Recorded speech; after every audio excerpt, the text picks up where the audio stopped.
Hi guys, it's Tamra, the Judeo-Christian medium, and tonight we're going to be channeling Mr. David Bowie. Yay! Hi David. Oh my gosh, you guys. So he's making me laugh. He's making me laugh. It's been a really challenging night, so I got really serious. I tried to film this a few times. I had some technical difficulties, so he's helping me. Thank you, David. So he's in the corner because he knows I have to do like an introduction. But you guys, he's wearing like a child's tutu, like a child would wear to a recital at like a 5-year-old would wear for a ballet recital. Thank you, David. He's really funny. Yeah, so it's like a pink tutu, and then with like the white tights.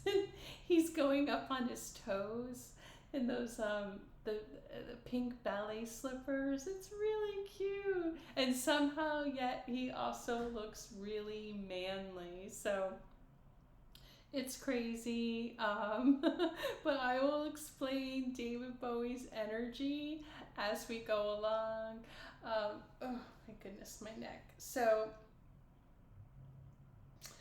it is, I'm just looking outside. We have a storm coming into New York.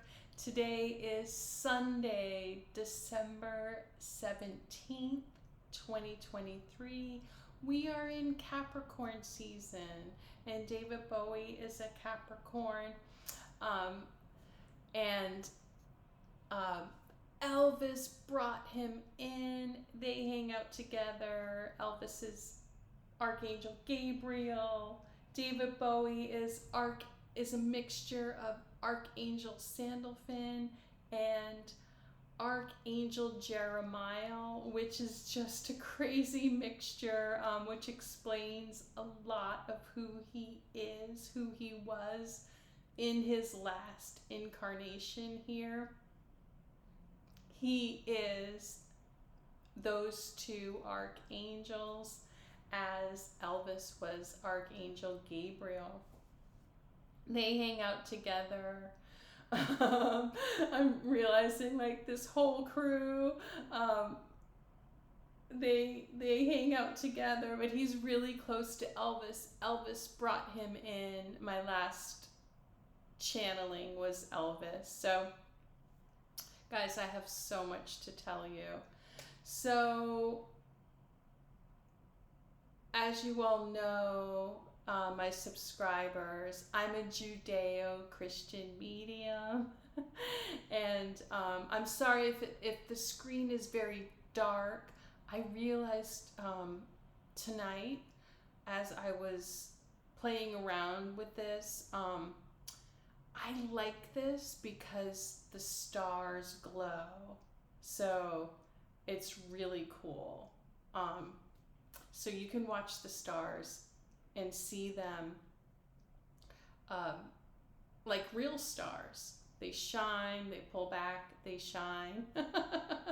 David Bowie's like stars on Earth, star seeds, galactic beings. It's all connecting.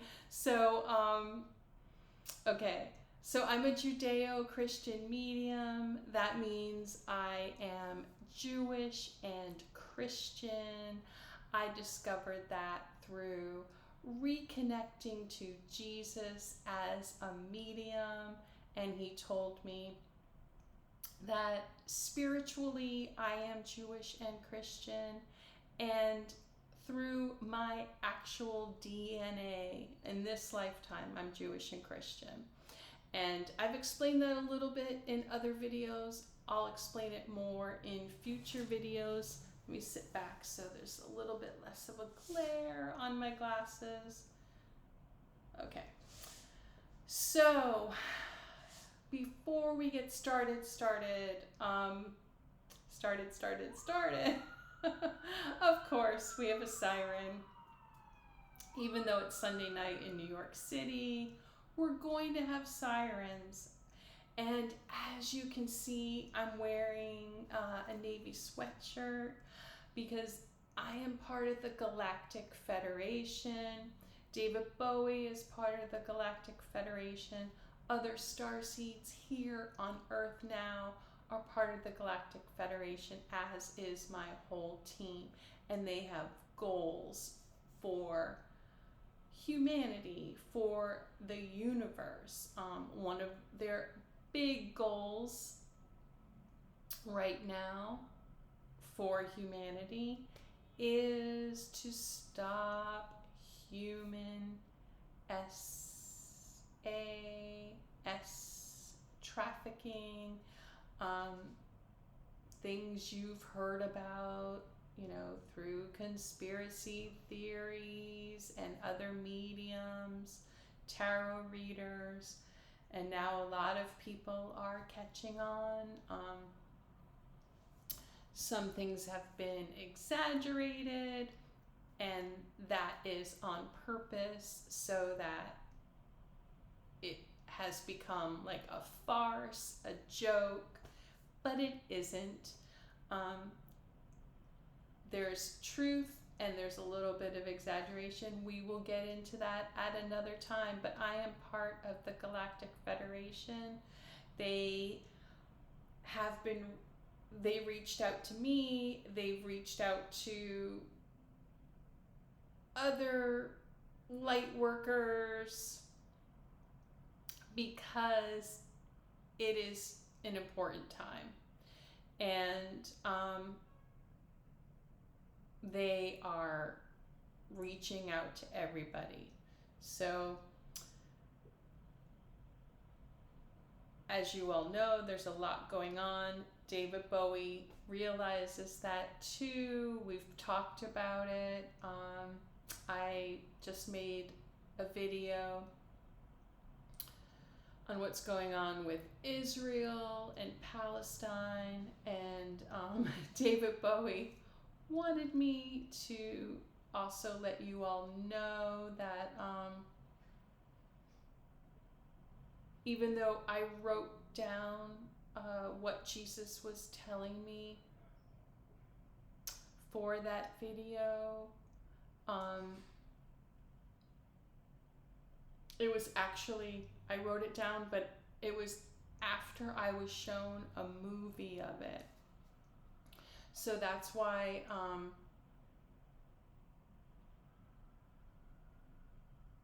that's an easy way for Jesus and my team to show me things now.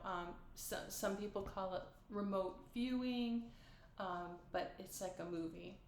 So anyway, you can watch that video if you're interested in Jesus and their take on what's going on with Palestine and Israel. I know it's just a very serious subject, and I'm going to make more videos on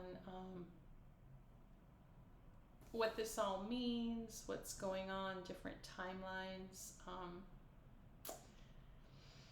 Oh, David, you picked a good time to come, right? Okay, so let me introduce my team. I'm going to close my eyes and pray. Feel free to pray with me. Because of time, the Archangels decided on one word in their description, and it's how they help me. But please know, the Archangels are very big energies and they have lots of tasks. But I'm just going to narrow it down just for time's sake, and let's start by praying to them. Ooh, I can feel them here. It's such a strong energy, you guys. Okay. So I just want to start, and my prayer to them will be thank you. So thank you, God, God comes in from my upper right. God is an indescribable energy. It is all around us. He comes in as a masculine for me. He is all around us. He is within us. We are all born with a little piece of God.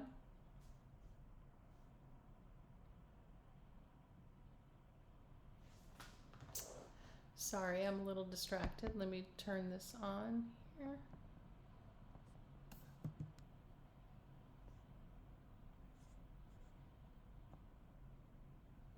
Sorry, I had to fix my camera. It just, the light just shuts off, so I just see a black screen. So I just need to fix it. I want to thank God for life. Thank you, God, for life. And he comes down with a white light and he swirls over to Jesus on my right. Thank you, Jesus. Thank you for peace.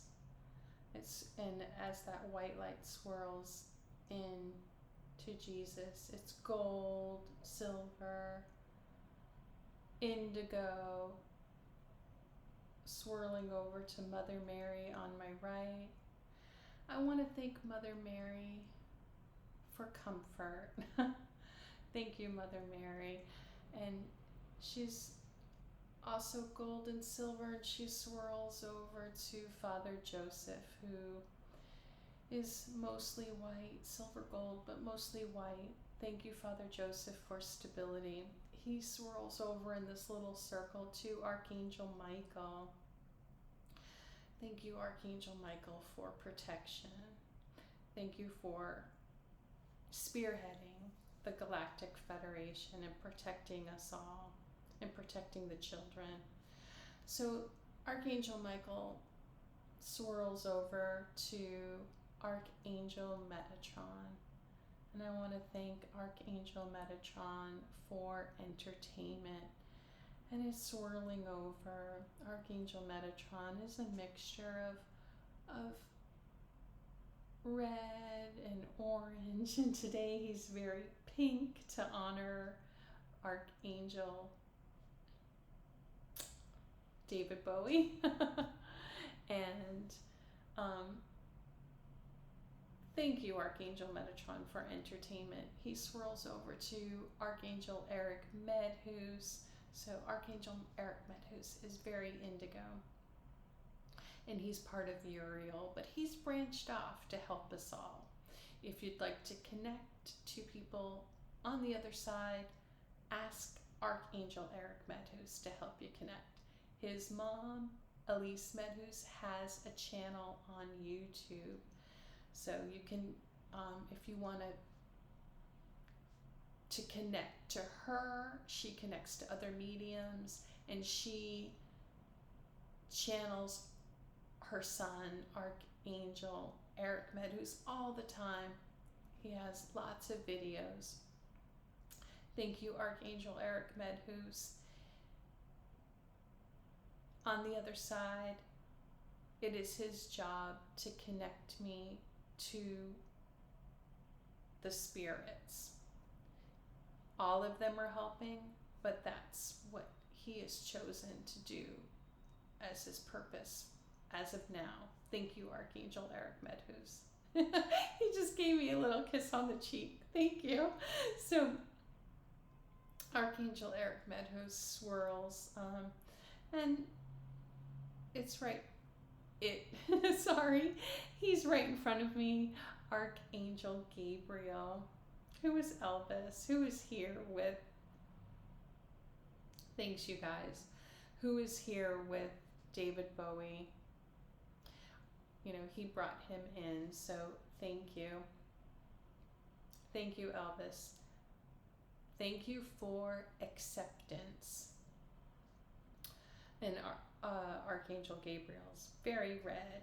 So we're going to go to a little bit of an outer circle. Archangel Gabriel connects over to Archangel Sandalphon, who is David Bowie. Hi. He, he came over from the corner, and he's here right now as a very, very big presence. He's coming to me as like a really typical archangel, like white with big gold wings. Hi, David. And just to let you all know too, I'll go through the other archangels and explain this. So thank you, Archangel Sandalphon. Thank you for intelligence. Next to Archangel Sandalphon, we have Archangel Azrael. Oops. Sorry, I meant to say Archangel Raphael. Thank you, Archangel Raphael, for healing. You've been doing double time on me. Thank you, Archangel Raphael, for healing. Archangel Raphael is white, gold, but mostly purple, violet. So thank you, Archangel Raphael. Thank you for healing. Archangel Raphael swirls into Archangel Azrael. Thank you, Archangel Azrael. Thank you for organization. So Archangel Azrael has a little bit of gold, silver, white, and violet, and he is going swirling into Archangel Jophiel. Thank you, Archangel Jophiel, for magical beauty. And she's a mixture of all those colors too. Violet, gold, silver, and white. She connects over to me, Archangel Uriel, who's white, a little bit of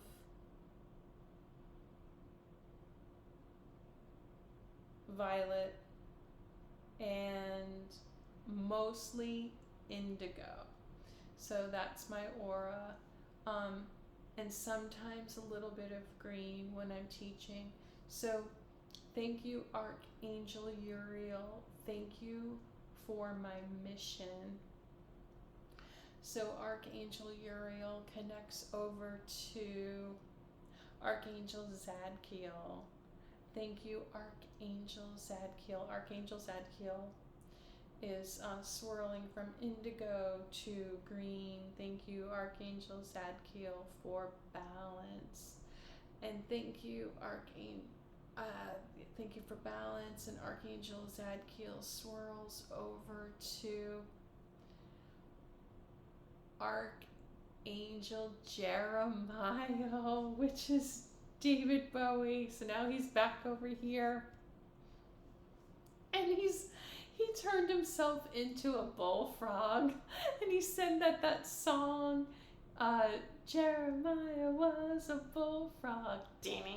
He said that song was downloaded by this group for him. You know, the translation through humans went to just Jeremiah, which is fine. That happens all the time. The ulls, the ahs, the ales. It's not that serious, guys.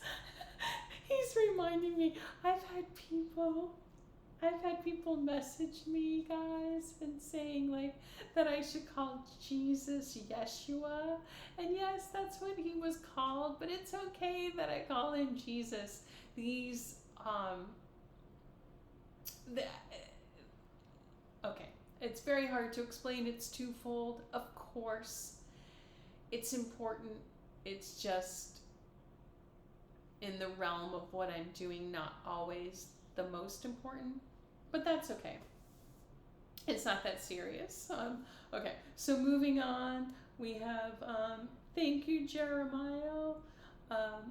Thank you, Jerimiel, for wildness. So now, guys, we understand David Bowie is a mixture of these two archangels. Archangel Sandalphon, who does many things, but represents intelligence, the tall whites, and Archangel Jerimiel, who's over here in the Metatron section. Look, he's wild. He's part of this entertainment group. He's, his colors are very red, bright, orange, a little bit of yellow,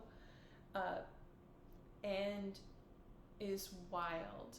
And we'll get into David Bowie being both of those things. So as we're moving on, we have Jerimiel swirling into Archangel Raguel, who represents swagger. Thank you, Archangel Raguel, for swagger. Archangel Raguel is very red. And you notice, guys, these are sort of swirling off from Metatron. So we had the little circle and then it branches off, almost as if, well, not all, but these are the leaders of this group.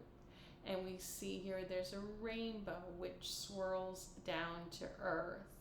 I've explained that in other videos. I'll explain that in future videos. Here we have Archangel Raguel is swirling into Archangel Chamuel. Thank you, Archangel Chamuel, for calm.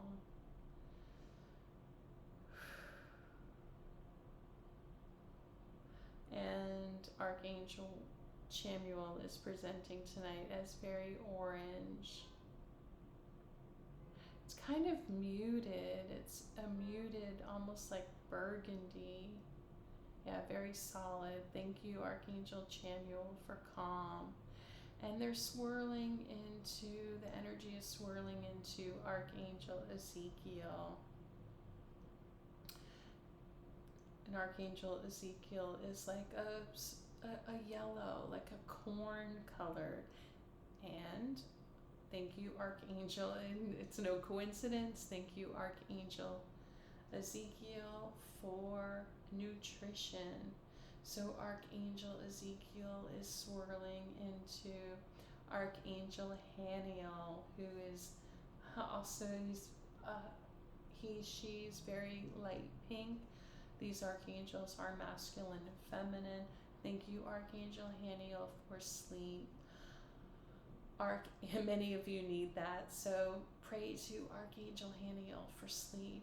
Archangel Haniel is swirling into Archangel Daniel, who is very red. And Archangel Daniel,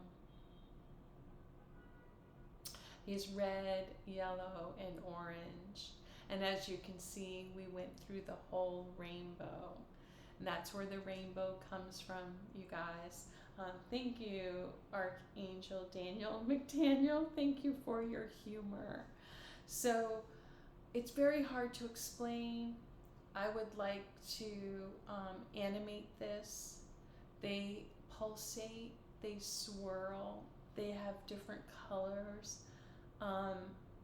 It's very hard to explain in human terms what they do. This is just a very, very small description, fraction of what they do. Getting warm. This is Archangel Michael's choke.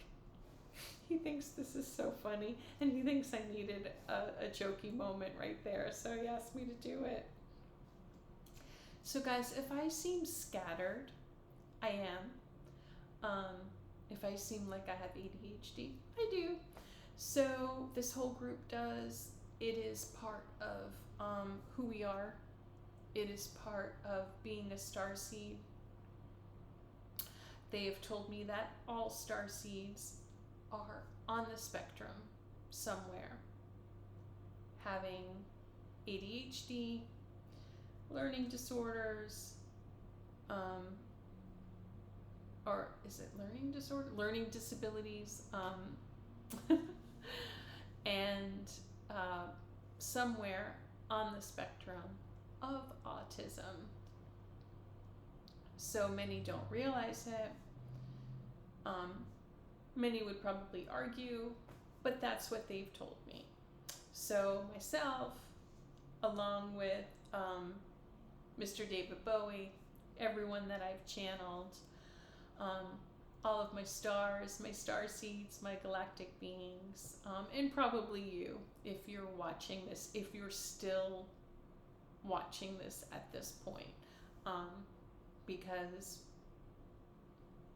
this is weird, and this is under the umbrella of fantasy. It's my reality, but as I'm presenting it to you, this could be your fantasy. And we won't know. I mean, I know I've had near-death experiences. I've had experiences with them since I was born. But I understand if you haven't had many experiences, how this could seem, well, you just don't know. So, little confirmation, little horns. Okay, so moving on, we have Mr. David Bowie, yay, who's been patiently waiting. Hi, David. He's been with me for a while. He's been very patient. You all know Shanann Watts came in first. She was my first reading, which I would call like celebrity reading. From earthly terms, from our terms, it's like my team, galactic. I'm going to talk to her again. Sorry, I keep looking out the window because I'm just seeing like airplanes, and I'm watching this storm that's coming in. There's a lot going on tonight. So let me calm down a little bit. So let's get to Mr. David Bowie. I took lots of notes. And I'm going to use my phone, and I wrote things in a notebook here. So I'm going to use my flashlight too. So, you know, David Bowie was a Capricorn, born on January 8th, 1947, and he's with Elvis right now. Elvis brought him in, and Elvis was also a Capricorn.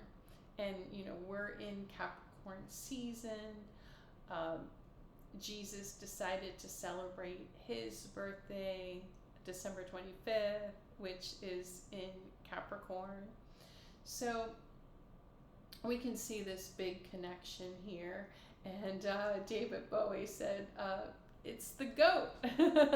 You know, that's become like a hip term, but it's, you all know what it means. It's the goat.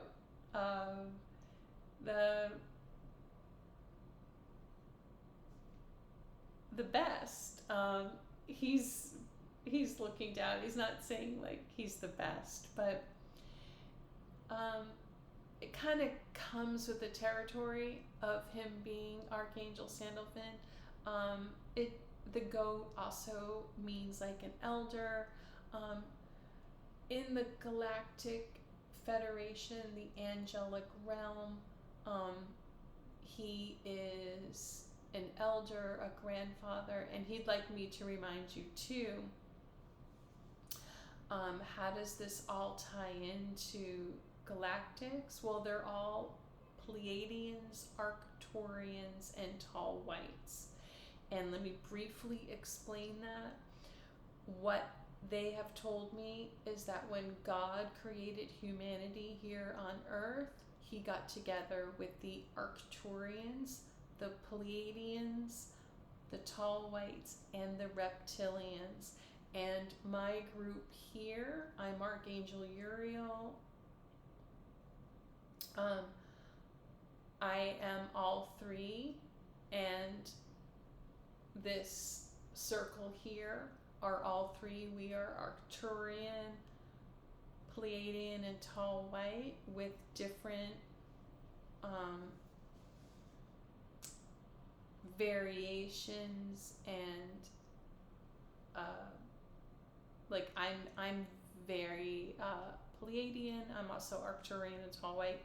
Mr. David Bowie, being an elder, being Archangel Sandalphon, but he's also Jerimiel.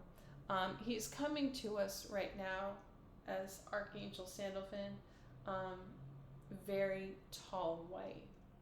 So Mr. David Bowie presented himself on Earth as a mixture of a tall white and Arcturian. But he was all three. So I hope that makes sense. Those were his dominant energies. And that's where the term goat comes from. And he's saying, I'm not calling myself a goat. Jesus is like, I'm telling you all, he's a goat, along with Elvis. Okay. So, even though Elvis is Archangel Gabriel, so it's more of an energy. They're all like slapsticking with each other, guys. So if I seem distracted, like they're putting on a sideshow, and Elvis is like, please, he's honoring David Bowie as Sandalphon, saying he's really the goat in this situation. So, okay, Elvis, you were the king. Archangel Gabriel. So, but we're all honoring Mr. David Bowie right now, and he's being very humble. He's wearing it's like a 1940s hat. It's really handsome, and he's got it like tipped. He's wearing a beautiful suit. It's like beige, and it's calming me down. He's wearing underneath it, he's got suspenders. He just kind of opened it up, and underneath it he's wearing like this, it's a light army green shirt and a really nice tie, and he's got the hat, like that 1940s gentleman's hat, tipped up. It's got like he's very into fashion. This whole group is very into fashion, and Mr. Rogers is like, yeah, with my sweaters. Even with that, it's like a statement. So, okay, so moving on. Nice outfit.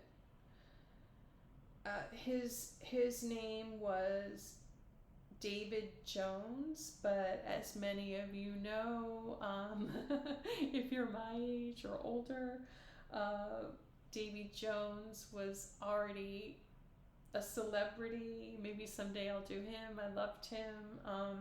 There was a celebrity at that time named Davy Jones, and he was part of the Monkees.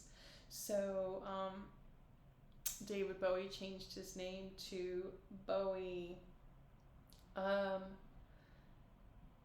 Yes, born January 8th, 1947, and he passed on January 10th, 2016.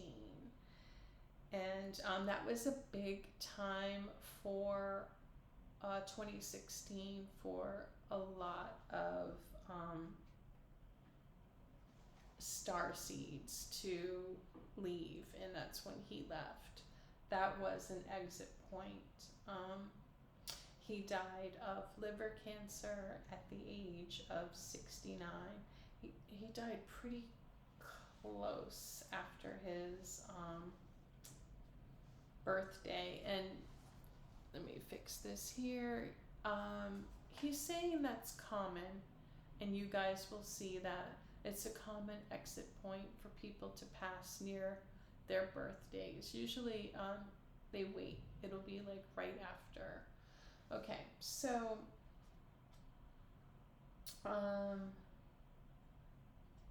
and so him being a Capricorn, it is an earthly manifestation of who he is on the other side, but it also adds another layer. That's why every time we come here, even though we are the same soul, as you all know, obviously, I believe in reincarnation. Someday I will make videos about who I was, all the lifetimes Jesus has had, all the lifetimes that this group has had. But for now, we're focusing on Mr. David Bowie. He's very intelligent. He's bringing forth all of this information just to let you all know. He's very into it, and he would just like to clarify that our astrological charts are very important. They just add more information and different aspects to us, in addition to who we are on the other side and who we have been. It all creates our human experience, because I know many people have questions about that, like, and serious debates about Vedic astrology,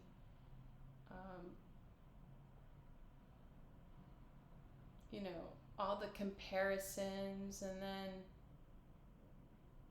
all the different aspects. Just know, figure out as much as you can about yourself. It's all valid.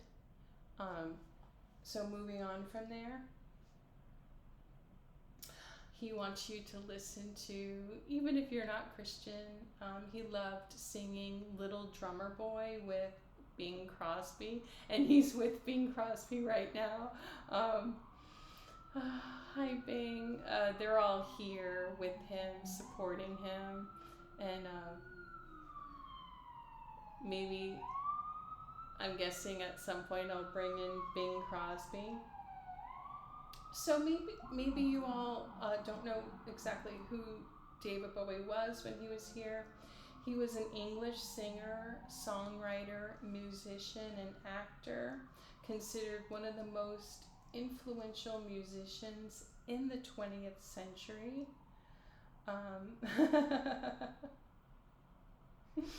He's with, you guys, he's with Andy Warhol.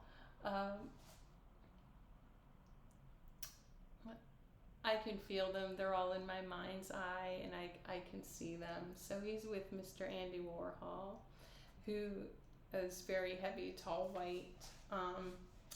So you can look him up. He was an artist. They hang out together on the other side. So Mr. David Bowie was about reinvention and visual presentation. He was an artist, a visual artist, a showman, a starseed, a mime. He studied commedia dell'arte. Some people say arte, depends. Which is improv, which is very popular now.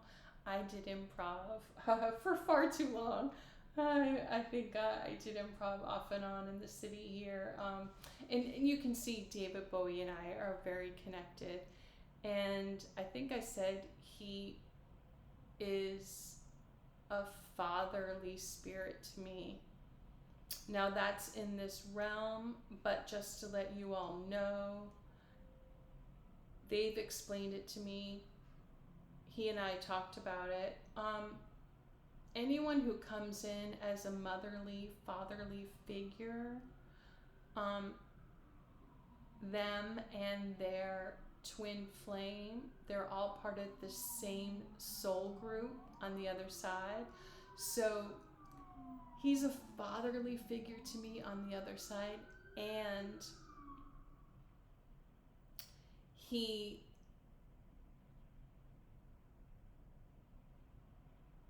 saying has been and in the future could be a parent to me. And that's how it goes. I will explain that. I'm going to have to make a whole video on that. So,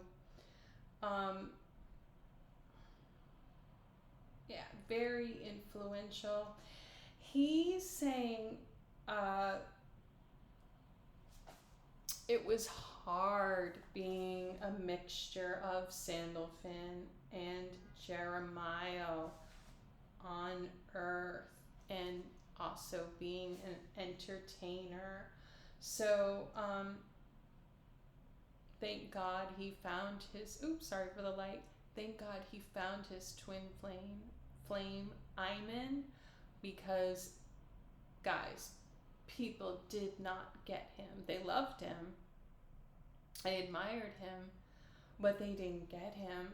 I mean, Sandalphon and Jerimiel, like, Sandalphon, is very tall, white. Jerimiel is very Arcturian, very wild.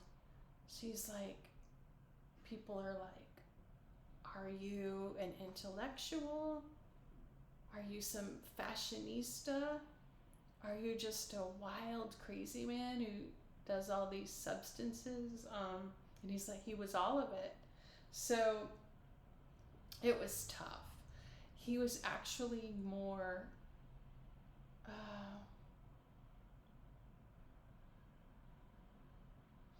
he was more wild when he was younger, but that was tough too, because people didn't expect him to be so intelligent and mature.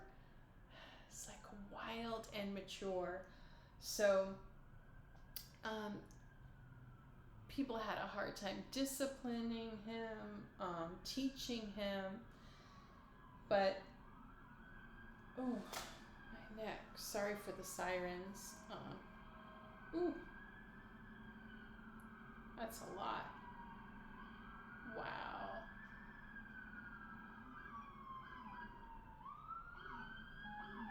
New York has been on fire, guys, with the crime. It's just very sad. Okay, let's move on from that. So,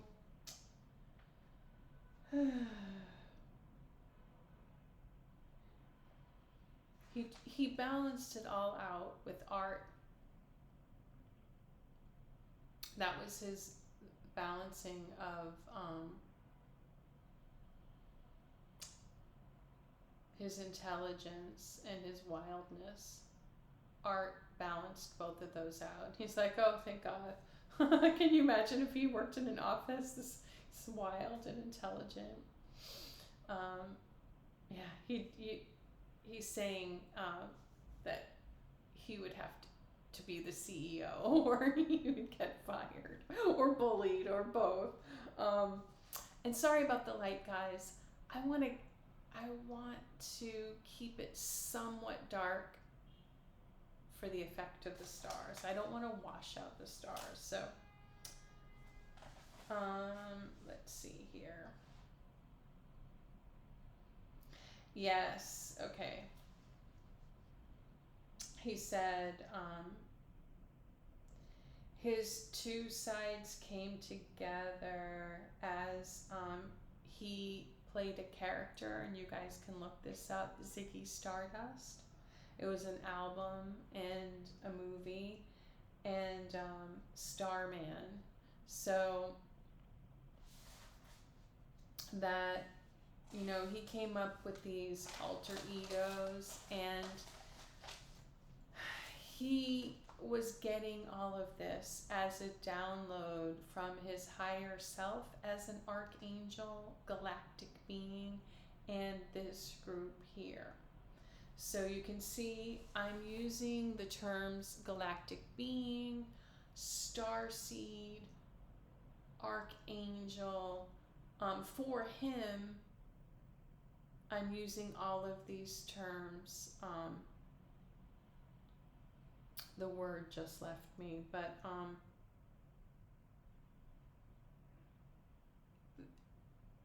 it's all of that. Many of you might feel that you're a starseed or a galactic being,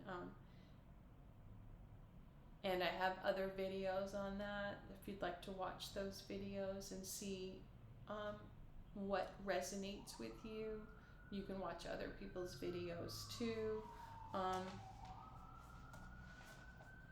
Oh, interchangeable, yes.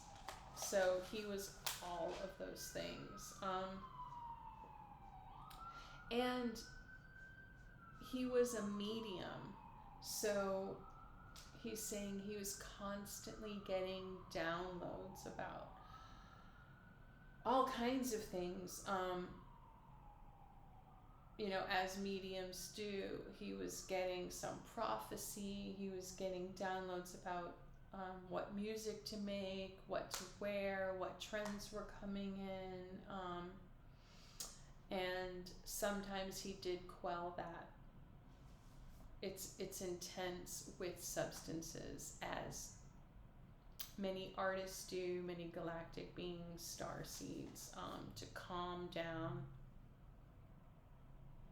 the intensity. But he wants you all to know that his ideas for movies, The Man Who Fell to Earth, Ziggy Stardust, his music, it was all downloaded from this archangel group, this galactic group, and his higher self, which is part of this group. So yeah, they're saying, my team is saying, that's how most good music is made. And ideas. It is a collaboration. So, okay. And movies and all of that. So, he wants, he wrote down Space Odyssey. It's so fascinating as he and them have described this to me, how it all fits together, and how it's all there right in front of us, so obvious, and so obvious when they've explained it to me, but we don't always put it together while we're here. So that's why they're explaining it to me and how it all connects. So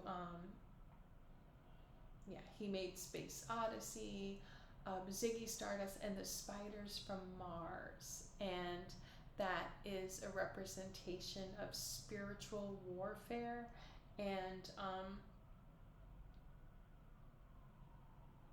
they have told me this before, and he wants to reiterate,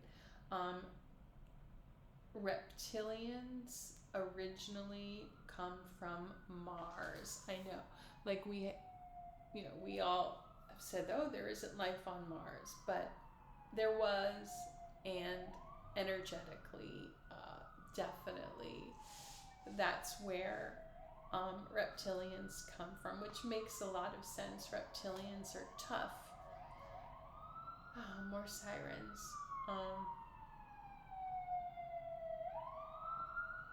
So you can see how this makes sense. And when they've told me these things, I'm like, that just makes perfect sense. Like, reptilians are not as vulnerable as star seeds, and of course, like, they would have Mars energy, which can, you know, get them into trouble, lead them to be dark reptilian.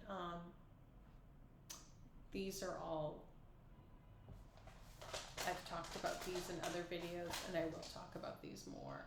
So, life on Mars, he says, explains the dynamic.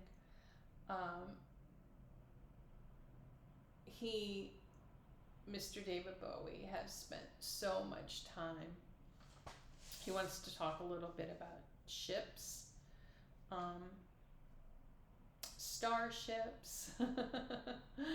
Some people call them UFOs. So each group, the reptilians, the Pleiadians, the tall whites, and the Arcturians, each group has ships. And that's a whole, those are videos that need explanation at another time. But I just want to introduce that topic to you all, because that's something I've been curious about, and I'm sure you all are curious about. Starships. I've had experiences. I've been on my ship. I'll explain that whole stories at another time. Many people have had these experiences, and this is also going to explain how people have passed and met galactic beings. People have been, quote unquote, abducted or went on a ship. And so I want to explain it, and this will make sense. So if you think about all these different groups, the tall whites, the Pleiadians, the Arcturians, and the reptilians, so they all have different ships. So think about how some people have seen the tall whites, and some people have met the Arcturians, and then other people are like, I had a scary experience with the Greys. Well, think about this group. If they all have their own transportation, how they would come across differently. And I hope that explains why some energies had even been scary or different, like clinical, and then some are super loving and healing. So I don't want to scare anyone with that. It's hard to describe it without it sounding fearful. Oh, this light is really nice here. Can you see the indigo? Ooh, I like that. Unfortunately, I have to keep reading here. I just jotted down little notes, and then he explains it to me. So,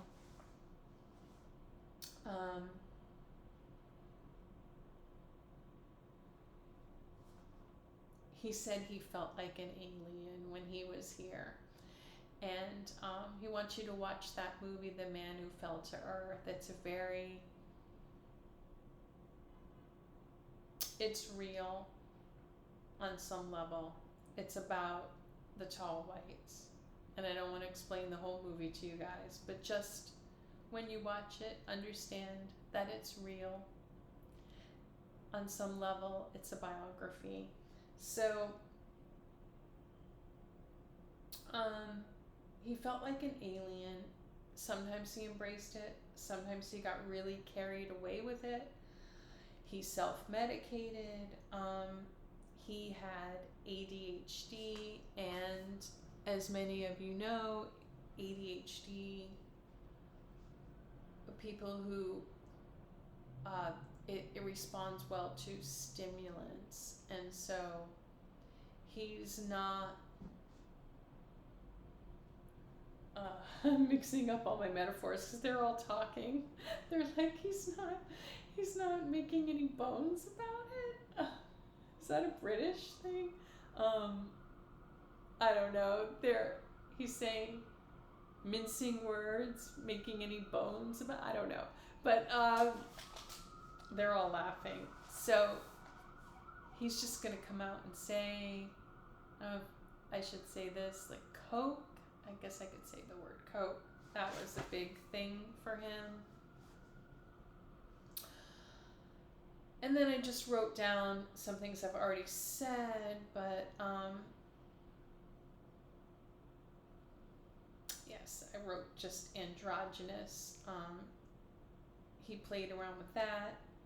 So, but I just made a list here of things, you know, if you're interested in this, in him, in Sandalphon, and the Galactics, Jerimiel. He said you can watch Space Odyssey, The Rise and Fall of Ziggy Stardust and the Spiders from Mars. You can listen to Fame, about the young Americans. It's really cheeky. The Man Who Fell to Earth. I already said this, A Little Drummer Boy. Station to Station. Yeah, I talked about that already. I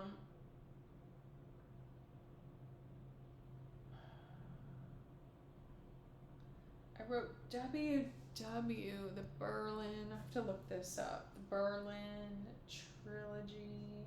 Oh yes, this is his songs, Heroes, Ash to Ashes. He's singing these songs to me right now too. It's like ash to ashes, funk to funky.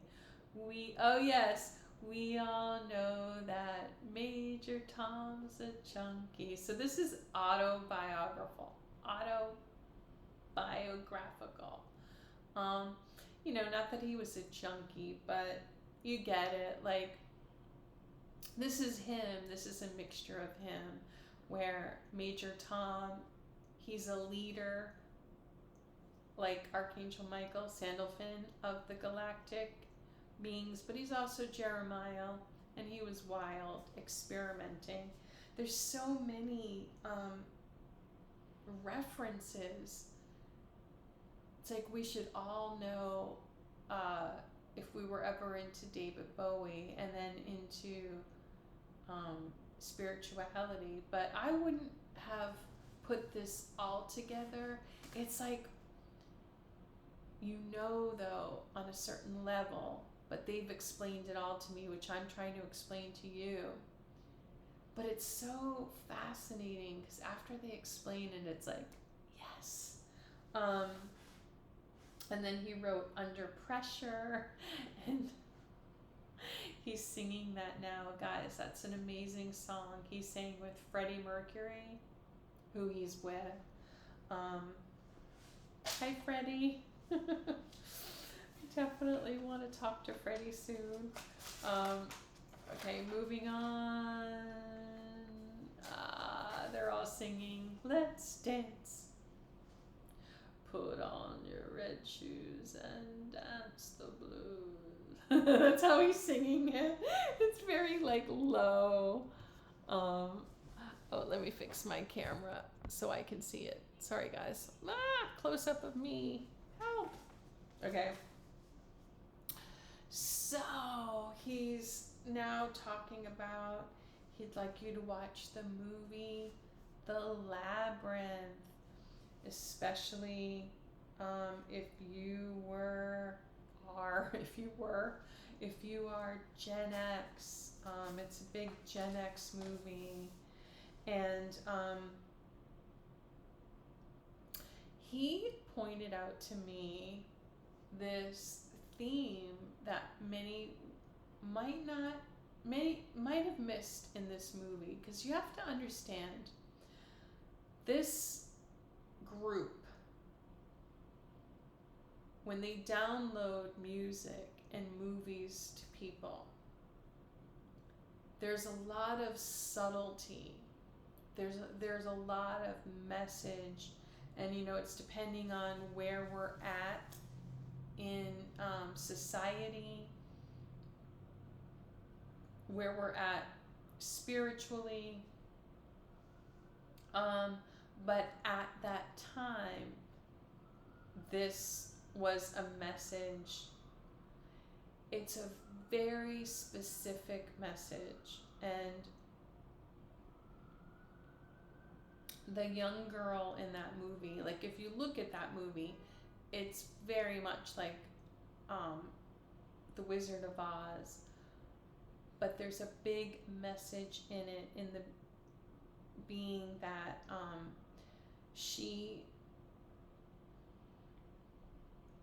the girl, the main character in that movie, she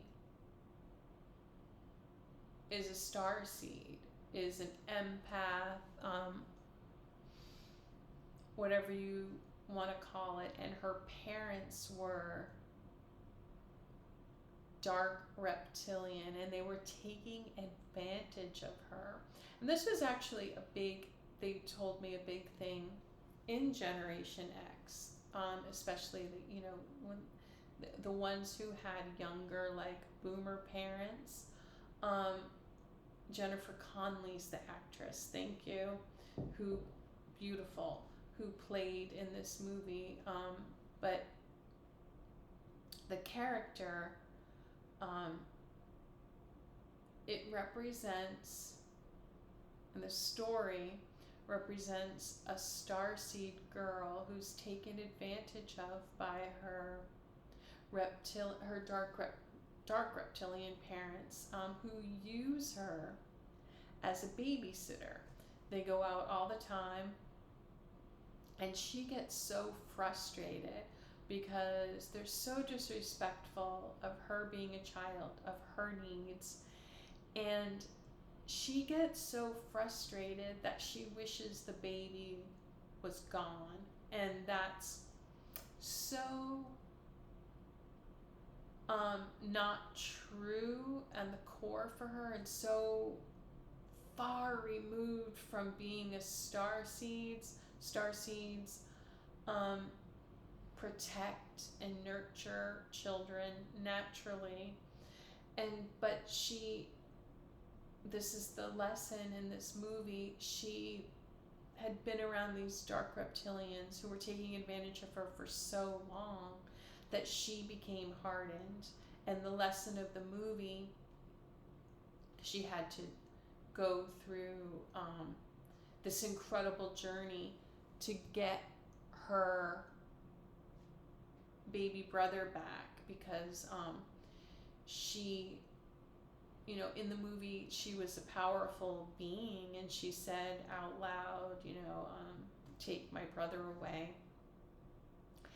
And they're telling me the movie represents like just being, when starseeds have been around, for example, this example of being in a abusive dark reptilian home, being taken advantage of, scapegoated, used, call it what you will, a narcissistic scapegoat dynamic. It has lots of different names, but they're calling it a starseed dark reptilian dynamic, and saying that if starseeds, galactic beings, are around and abused long enough by dark reptilians, they get to the end of their rope and they become like them. It's a horrible experience for them, and you can see in the movie, after she asked for her brother to be gone because she was so exasperated, so exhausted by her parents taking advantage, and so frustrated that they were so unfair and they wouldn't listen to her, because they were just like bullies who took advantage of her. Basically, she was like their live-in babysitter. So she got to her breaking point and, watched the movie. She ended up calling on David Bowie, played the dark force who took her brother away from her. But this is, it's a warning from the other side as what can happen. And, their hopes is that people of that time who were experiencing that, which was common, saw the movie and learned like a big lesson from that. Like, okay, I'm not like that. No matter how bad it gets, I don't want it to get to that level where I basically make a deal with the devil. Sorry, that sounded so dramatic, but it's the best way to put it from an earthly perspective and from what we have all learned. She was parentified, if you're into psychology. So, okay, yes. I wrote down Muhammad Ali. So Muhammad Ali came in with JFK and JFK Jr. They came in as bees. They are all part of this galactic group. And Muhammad Ali died in June of 2016. And someday I'll tell you all about my brother, who's part of this galactic team too. He passed in 2016.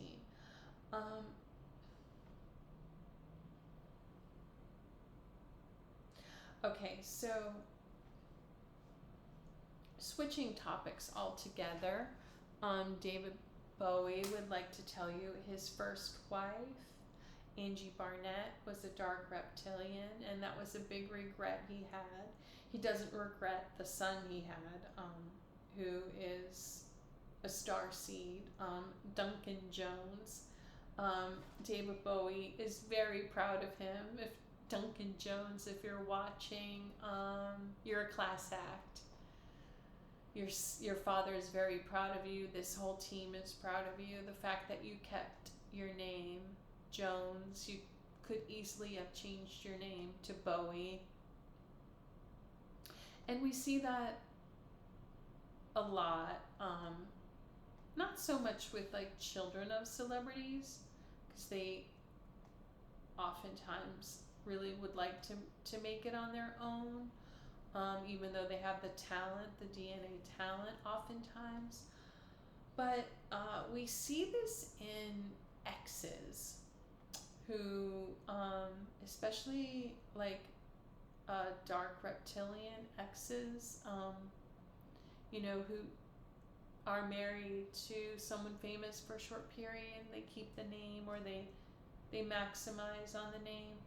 Anyway, that's a rabbit hole, but Duncan Jones, your father is very proud of you for forging ahead on your own, being classy, and making it on your own. You're doing really well. And I've mentioned Iman before. Yes, Iman is David Bowie's twin flame, so that means she is also Sandalphon and Jerimiel. We mostly see Sandalphon from her because she's a classy lady. She is also, on my back, she is also Jerimiel, though. Not that you're not classy, Jerimiel. He's like, I know. It's just, she presents as Sandalphon, but she's proudly both. That's how I should say it. Words are so challenging guys. When they talk to me, when I've had my outer body experiences, when I've gone to the other side, near-death experiences I've had, everything is explained. As soon as I try to put it into words, words do not explain what they are saying. Words change the meaning of what they say, because they're so, not always, but mostly, because words just don't fully describe what they say, because what they say tends to fall into the shade of gray and feeling that words change. So that's why you'll see myself and other mediums correcting ourselves all the time, because we're trying really hard to put the words, to put the ideas, to put what they're saying into words. The words just don't give what they're saying enough credit. I wrote Basquiat, and he gave me that word, or he had me look it up. And this is something that they do too. This is frustrating because when I'm talking with them, I'm just going along and I understand what they're saying perfectly, but to relate it to you all, they do have me look things up. They have me look up dates. They have me look up names. So if I look it up and it might be a little bit wrong, it's terrible, because people could think, well, someone actually wrote me once that I had mixed up, like, I got this whole reading right, but I had mixed up, like, the occupation. It was with Janis Joplin, and it was someone who wanted a free reading, someone from my past. And so they were really studying me, to the point where they watched one of my videos and then looked up Wikipedia, and they were like, you got this fact wrong. And they were trying to, I felt like and a lot of people do this, you'd be surprised. They wanted to prove me wrong, that my mediumship was wrong, in a passive-aggressive way. And it's very, very strange. Very strange. My team has explained it to me, and it may not make sense to you, but David Bowie experienced this too. People who tried to use him. So many, many people from my past who don't know a lot about mediumship, they want a free reading. Some will come out and ask for it, but many do this thing where they try to make me doubt my abilities and give them intense readings to prove to them that I'm a medium, that I'm a psychic medium. It's very, very bizarre. But Jesus really sat down and explained this to me, why they do that. And they want me to give them a free reading.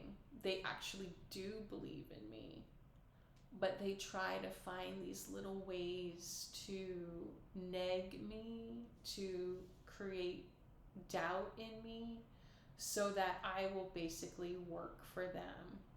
And Jesus says it's a very dark reptilian energy, as dark reptilians have tried to enslave galactic beings and use their talents from the beginning of time.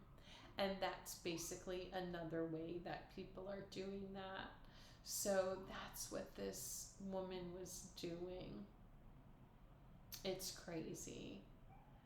So I was talking to Jesus about this. I'm like, what does that mean? I was going to say, oh, I got that wrong. Let me prove to you that I am a medium and tell you all about.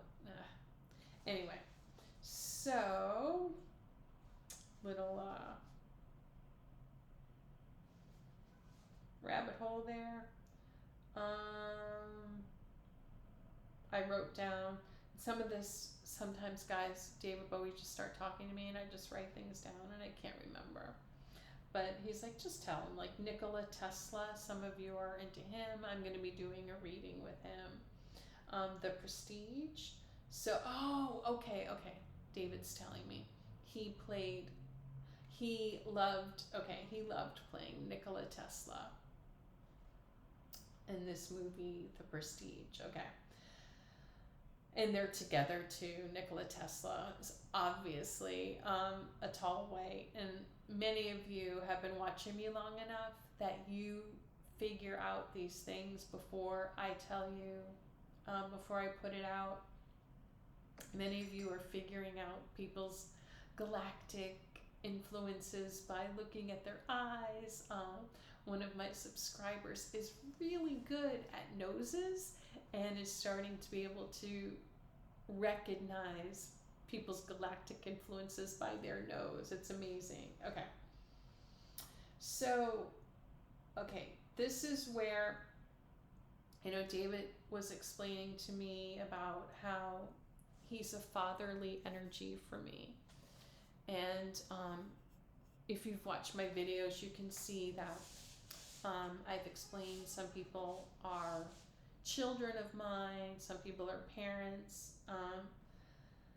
but we actually, in this lifetime, when he was here and me now, have some similar, he's saying a lot, similar ancestry, DNA, Celtic. So, and then I had a group that were Celtic that stayed there, came to America from Ireland, but a group like him that went over to the Manchester, Yorkshire area. There's many, many people in that area who are actually Irish, but their family moved to that area to get work. Ireland's a small island and went through a lot of a famine, and it's tough to get work on a small island, any small island. So he explained and had me look it up, and interestingly enough, my biological father looks similar, and maybe sometime I'll post pictures of him, to David Bowie, and which is so interesting. And I've mentioned this dynamic before. David Bowie is incredibly handsome and intelligent, and I used to listen to his music, and not until the 80s, so I didn't know all of this past and all of these movies and everything. I just started listening to him with the Let's Dance era, but thankfully I went back and watched most of these things that you've talked about, which is why it's been a while for me to bring this information to you guys, because I've been wanting to watch his movies and listen to music that I didn't listen to as a kid. But anyway, he's someone, and this is very important, hopefully this will make sense, this idea. I found him obviously physically attractive, as with Elvis. Obviously, they're both very physically attractive and intelligent, talented, but I wasn't actually attracted to them like romantically, and that used to confuse me, like, what in the world? The same with Michael Hutchins. Well, it's because like Michael is a child, like in a child group of mine. David Bowie is a parent. Elvis is a brother.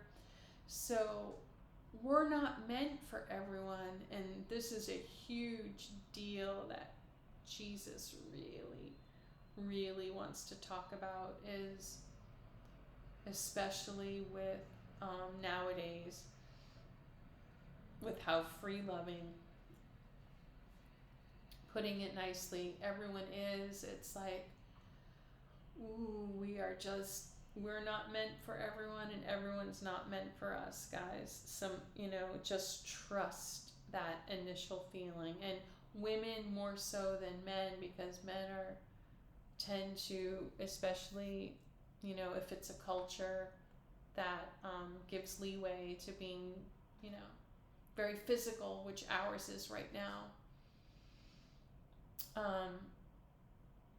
They're like, no, don't do it. They don't want to see that, that's no.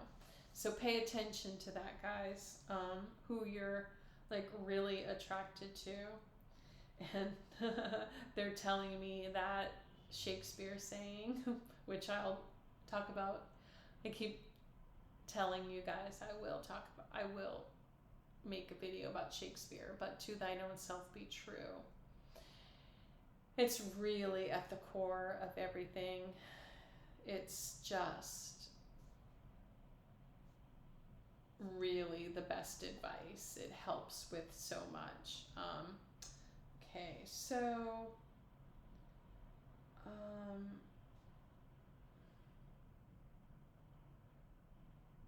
yeah, growing up, he was very gifted, rowdy. He fought, he fought with his best friend George. That's how George punched him and hurt his eye. And that's why that explains, one of his eyes is out of place with the other eye. That was his Jerimiel, wild child side. And they're both starseeds, him and George. They forgave each other. And David really wants you to think about that too. I've talked about this in the last video with Elvis, that starseeds view friendship differently than reptilians and dark reptilians. They're more competitive. Even reptilians see their friends as more of a competition, and that's great for them. They thrive on that. Starseeds, he saw George as a brother. George permanently damaged his eye, but David Bowie took responsibility for starting the fight. It was over a girl. It was David's fault, so he forgave him. And so please take that into consideration, guys, that who you're hanging around with. It's very hard, especially for children, to tell. But, David Bowie understood that about himself, and so did George. People were always confused, like, why would you stay friends with him when he ruined, he hurt your eye? And he's like, oh, he had that core understanding as a child. It's just amazing. But we'll talk about that more in other videos, that idea. He was very inspired by Elvis as a child, and even before that, he was recognized. he's laughing. He's saying doing autistic dances. Autistics have their own dance. It's just something they're born with. And Charles Schultz is here. Charles Schultz really played on that. If you can watch there's this famous dancing scene from the Peanuts, and each child has their own dance. But anyway, David Bowie was recognized for that. And just know now that they're all here. And as I'm a medium, this group is just growing, and they all just chime in. So Charles Schultz just chimed in. So David's family, when he was here, had a history of schizophrenia, and that's a whole subject for another day, because there's a fine line between mediumship and schizophrenia. And in fact, many psychologists would consider hearing voices to be schizophrenic, and that's been in debate. It's argued. Some only consider dark voices to be schizophrenic, and some only consider acting on dark voices to be schizophrenic. Now, the team considers it to be mediumship, and what we consider to be troublesome or pathological schizophrenia is when someone is such a strong medium that they're actually more connected to the other side, and they're being led by the other side. And so sometimes they're doing positive things from the other side, and sometimes because they don't know what's happening and they're not grounded, they have given over to the dark energy, and that is what we would consider on Earth to be schizophrenic. Now, David Bowie,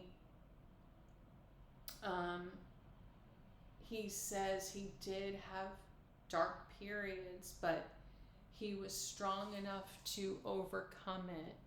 But unfortunately, in many of the people in his family's case, they didn't, including his brother. But he understood his brother, and he got along with his brother. And this was actually a huge fear for David growing up, was that he was a medium, guys, and he's fighting this stigma of schizophrenia. He knew he was able to function in society and be a good person, but he was really afraid of getting this label, and so he was afraid of sharing his psychic experiences. He put all of his experiences just through art, through his music and the way he dressed and all of that stuff, in the movies he chose to do. So he does feel like that saved him, because he had the dark reptilian energy beating down his door, which, all of us have, but depending on your mission, which his was big, he really had that beating down his door, trying to take advantage of him, trying to turn him dark, trying to tempt him. And it worked a few times. He had a bad manager, he had a bad first marriage, but thankfully he met other starseeds, and he had enough intuition to go and to listen to starseeds, and to listen to the advice, which many don't, and get set back onto his mission. So moving on.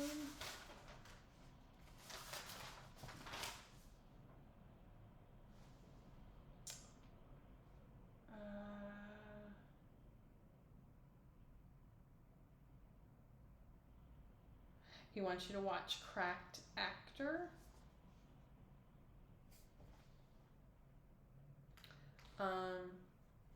It has some explanations in that.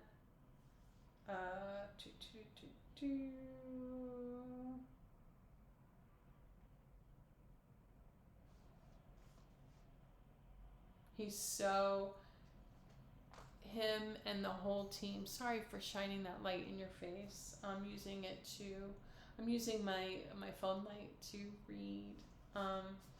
So everyone was so happy that he met Iman. That was, unfortunately, a lot of starseeds don't meet their twin flames. He did, and he was just so grateful and happy. He's saying that he was androgynous but not bisexual. He thought he was, but that's it. That there's a difference, and he's very concerned with kids today, and their identity, and obviously he's very accepting. He was part of this original movement of acceptance of androgyny, but he was confused too, and his concern for children today is there is a confusion with identity.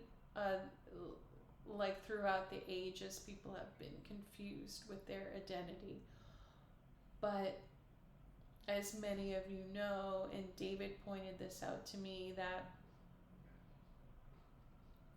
many people, their brains are not fully developed until 25, and especially autistics, socially, your brain may develop later, because these things can take even longer. And he has a concern, as many do, about people, going through an operation to change, to get an S change. And it's a really tough subject that I'll uncover with the help of Jesus in other videos, and Archangel Gabriel, who is the Archangel of Acceptance. So that's a tough one, guys, because Jesus has really been explaining to me how most of these big issues, problems, divisive problems we're having politically with humanity, there is some right and there's some wrong in it, which is why people keep fighting.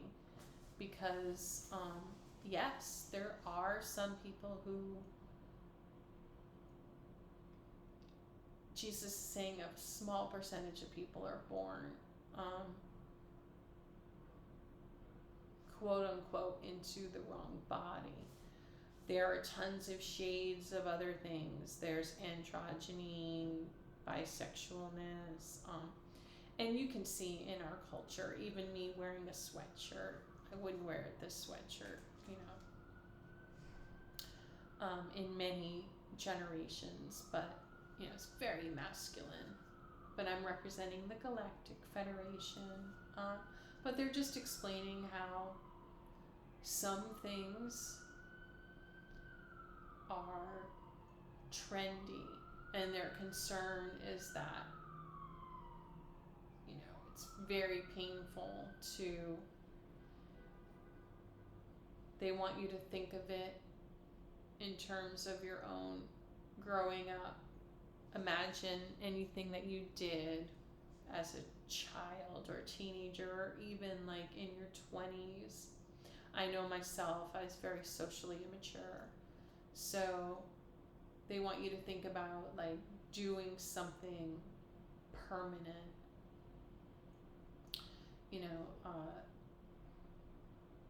If you're under the influence of other adults,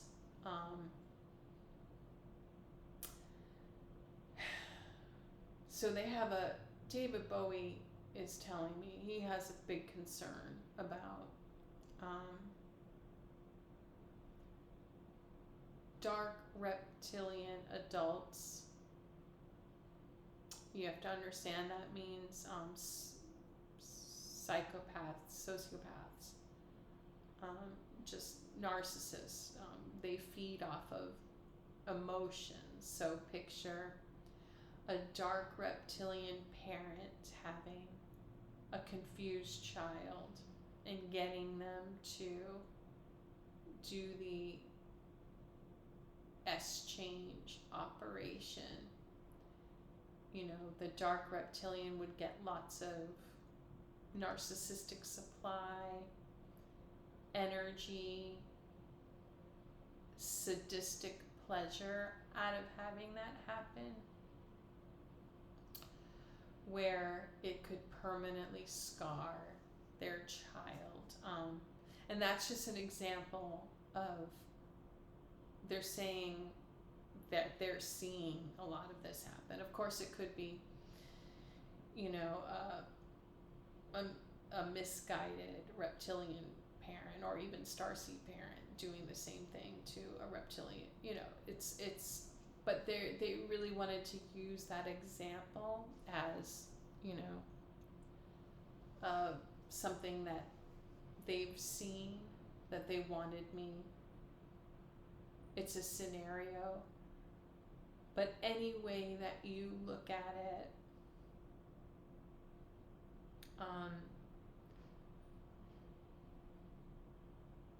this is a very serious subject, and a lot, you know, the Galactic Federation is a protector of children, protector of humanity, prevention of destruction. So this has become a big subject for them. Big. If there's anybody out there who would like to tackle this subject, if you're a starseed and it interests you, maybe working on this with others, they would appreciate that.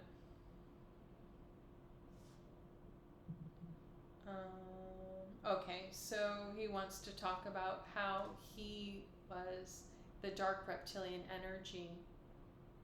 There's the dark reptilian energy, and there's the dark reptilian humans on Earth. But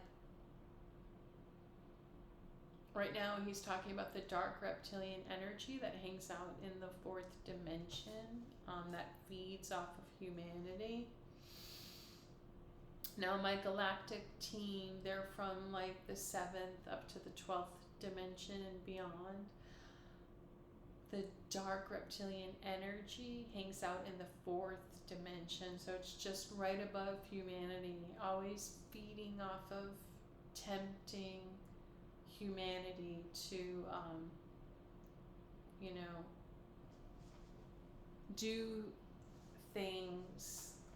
Many people do dark things, or many people have asked me, how do I know if someone, I get this question a lot. I just got an email and someone said, you know, how do I know if I'm dealing with a dark reptilian person or a dark reptilian energy? It's, the dark reptilian energy is this temptation or energy that's asking you to do things that are not good for you, that are against your mission, life path, your highest good. So let that be an indication. Because, you know, you may not know, and I'm not giving personal readings right now. I just don't have time. But let that be an indication to know that this person or this energy that you're feeling is dark. And the team is saying that's really all you need to know. Not like, yes, in the future,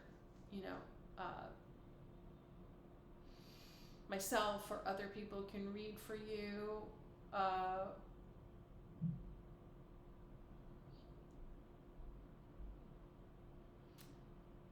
But let that make your decisions in the moment, if that makes sense. Okay. So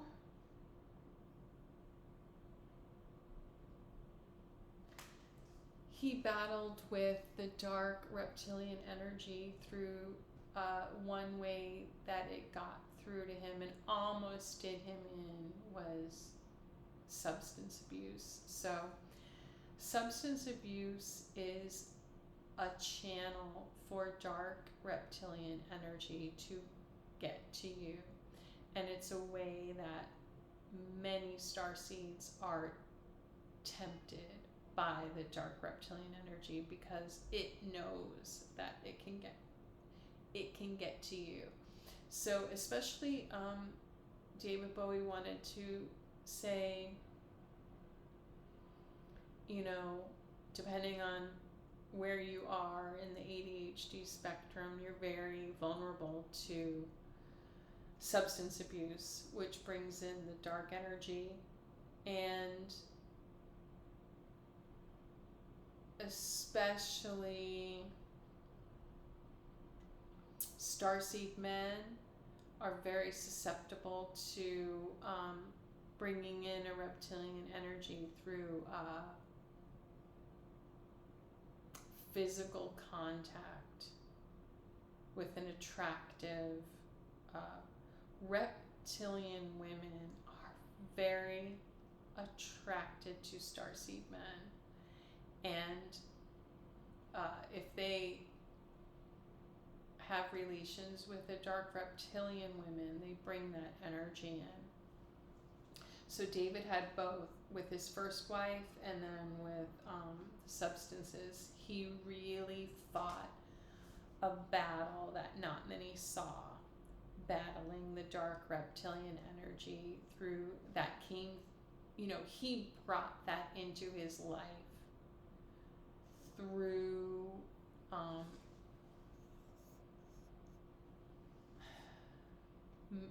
marrying a dark reptilian and doing substances.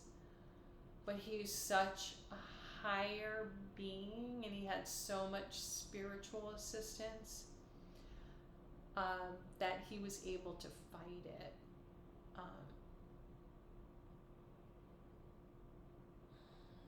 And he's saying he,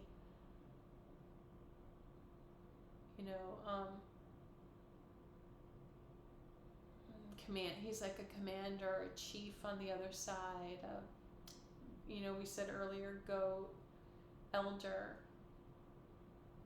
but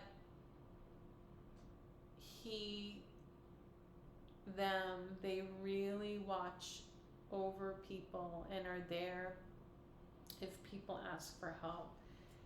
They understand not everyone's soul is that strong. He also had a lot of assistants helping him. His talent helped. Okay, so David is saying, guys, many who are watching this are starseeds, and many were in his position.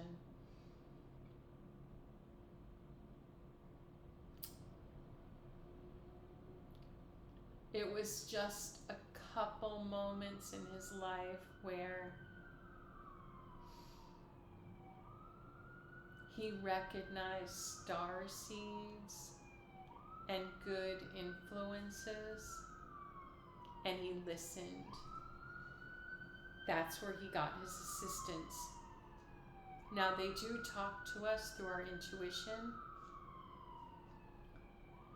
but they often do send assistance through other people, and it's tough, it's hard to be discerning, but he said he just got so lucky that there was just a couple key moments, and he wants you all to know.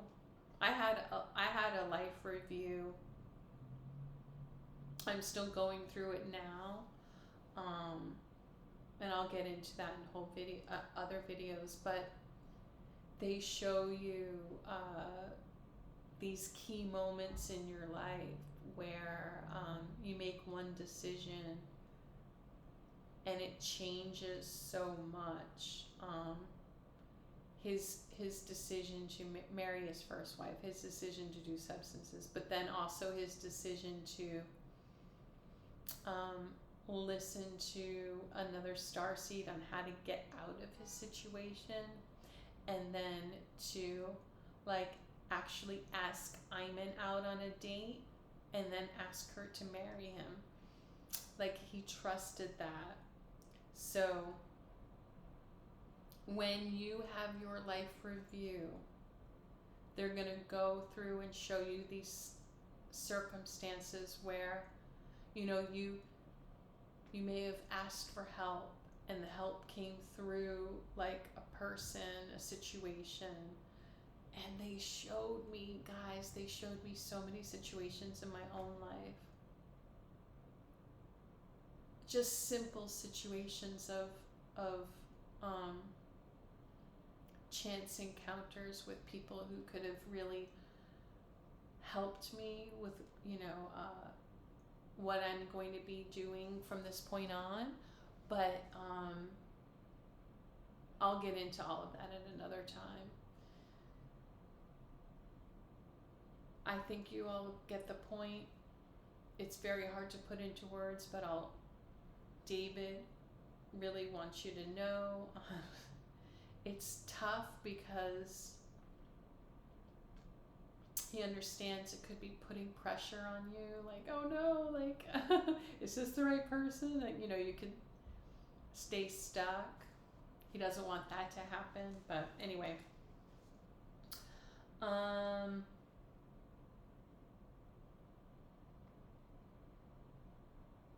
Yes, so he wanted to bring up the fact that he was part of this sort of, this is where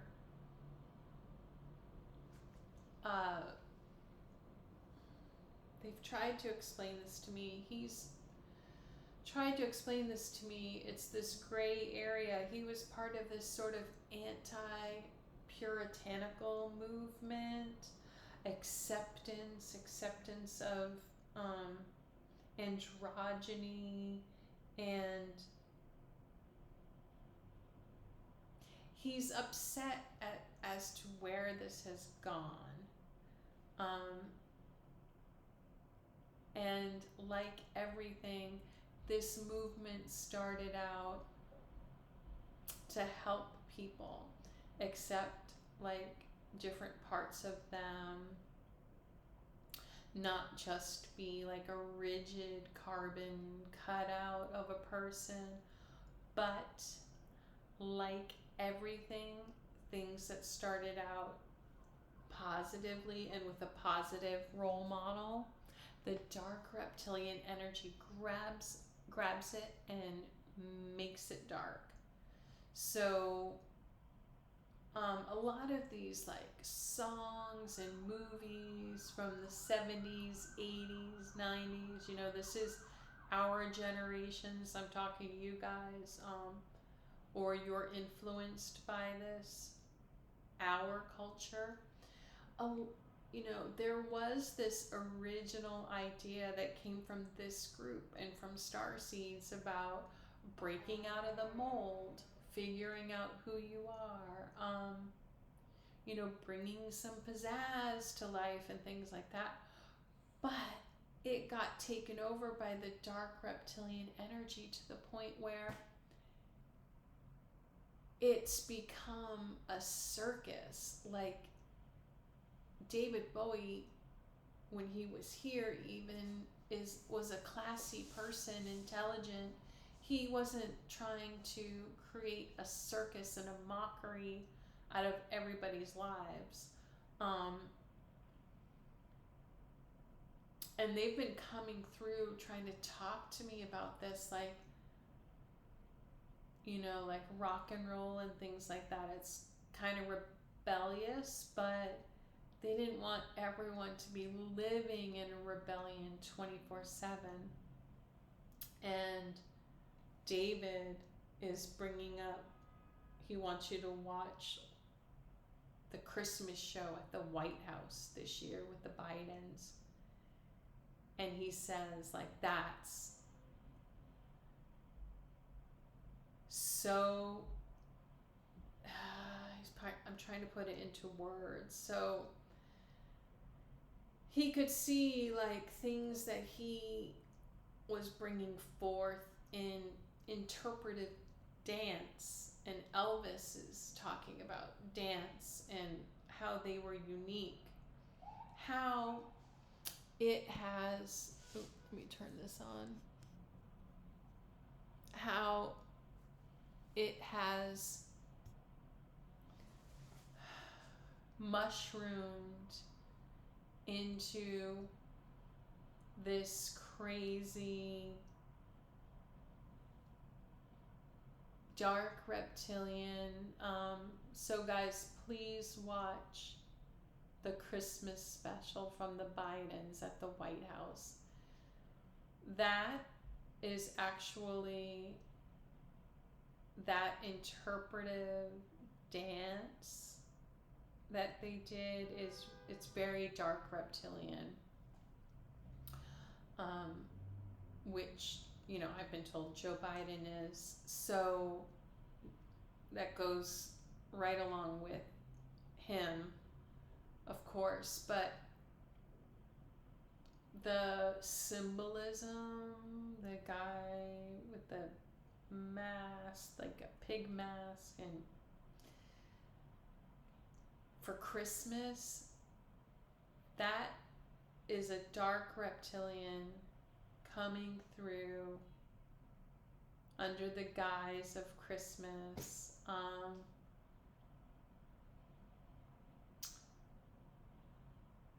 And so they're trying to explain that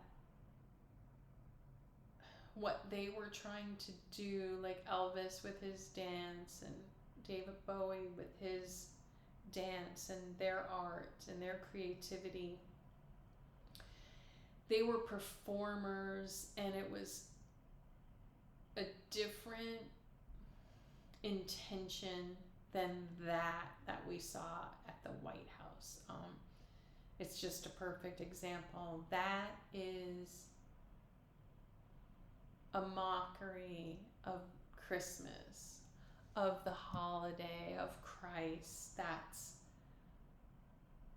It was a dark reptilian spirit coming through. And it's a perfect example of, most people are confused as to the difference, like what's the difference between Elvis gyrating and that at the White House for Christmas. And it's the intention, the energy behind it. So if you're out there and you want to know, like, what's the difference between like early sort of rebellion and the Beatles' hair and Elvis gyrating and David Bowie, making movies about aliens. What's the difference between that and what we see now at the White House for Christmas? And, David's asking you to watch and feel.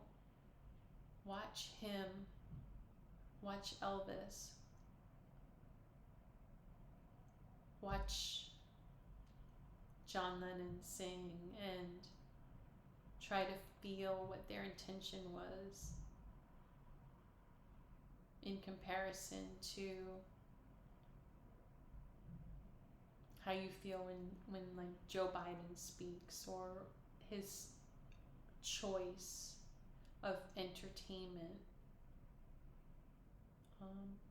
at the White House for Christmas. So anyway, moving on. David, he's really tough. He said it has turned into over S of children. I'll just say saxophone over saxophone of children. People just being too over the top, even if they're,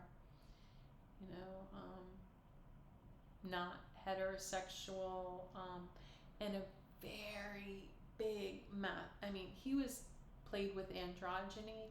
He says there's this hyper masculinity of women to the point where he's saying Amazon women, where women are scary, like becoming like, it's not even they're becoming masculine, it's this like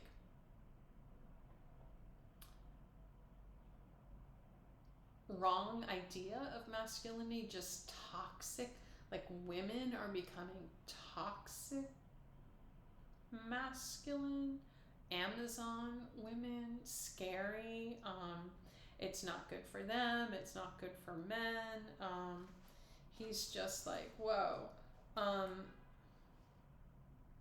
and this is a spiritual battle. I've come on here talking about spiritual warfare. Other mediums have people in other genres, and this is what they're talking about. This is just a way that it's come in through something that started off positive, equality, acceptance. That's not what has become of that. Not all, but some of what has happened is not what the original intention was. So say the women's movement, the original intention was, there are some tough reptilian women who were meant to, be successful in maybe a male dominated field, and some like think of some tall white women who wanted to be, scientists and things like that, or very creative Pleiadian woman who wanted to be in politics to help the world, or be a really good actress, and they had these walls preventing them from doing things in glass ceilings. And so that movement started out as to help them. That was a tough calling. But to bring it to the point where there's like now, elderly women cleaning the airport in the middle of the night, that's not what that movement was meant for. And that's how the dark reptilian energy can twist and pervert something. We can see that.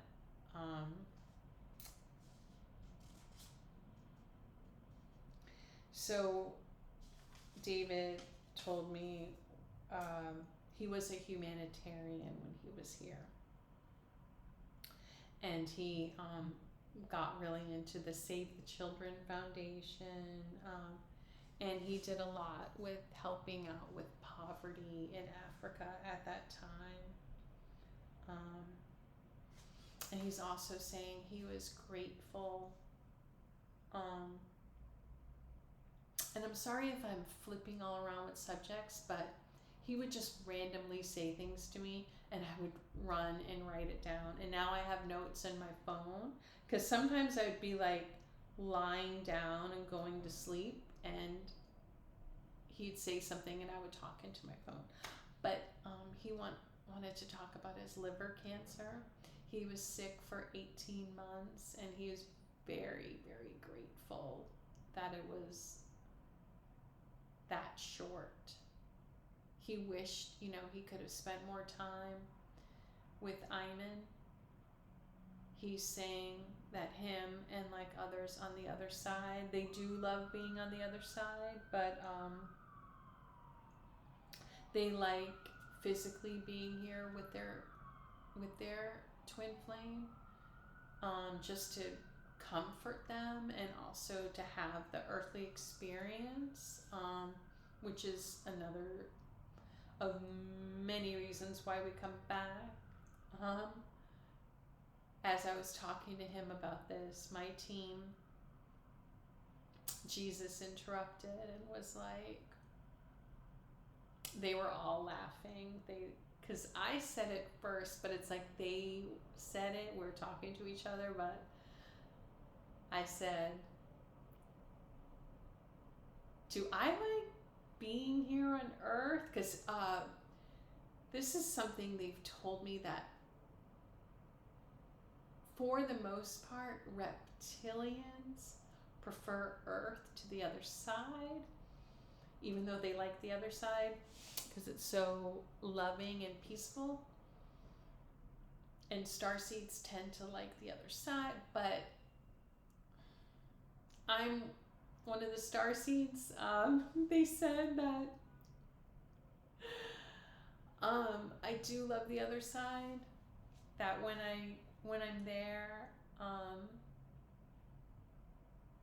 pray to me, actually pray to Uriel. There's part of me on the other side. That's my energy. Pray to Uriel. But my particular spirit loves to be here to all of the I'll talk about my past lives and the dynamic of how do I put this into words, guys? It's very hard.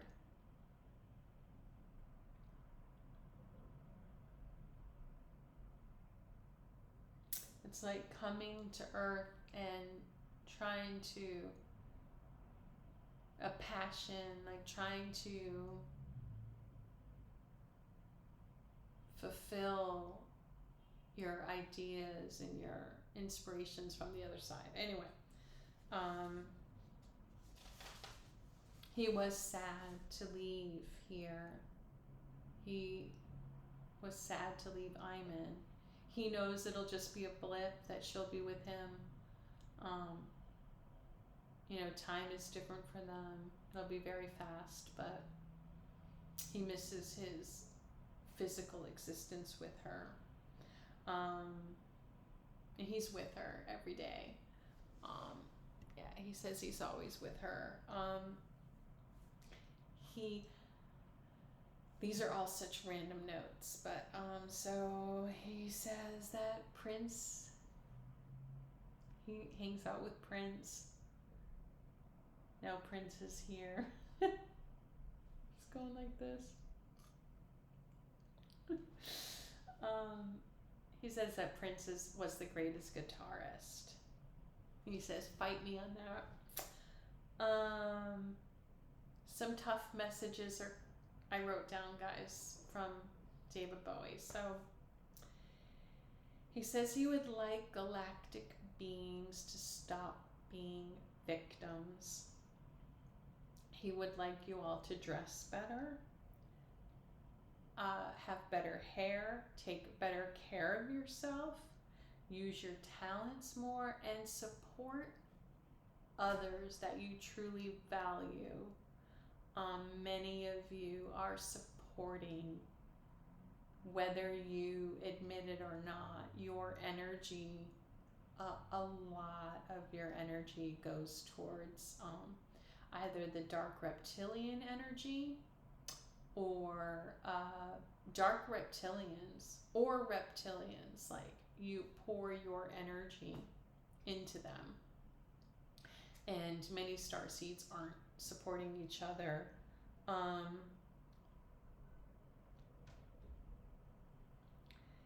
And he says part of victim mentality is not recognizing another starseed, even though you can see their talents, and not recognizing or supporting them until everyone else has. He says you're not a follower, so it's not good.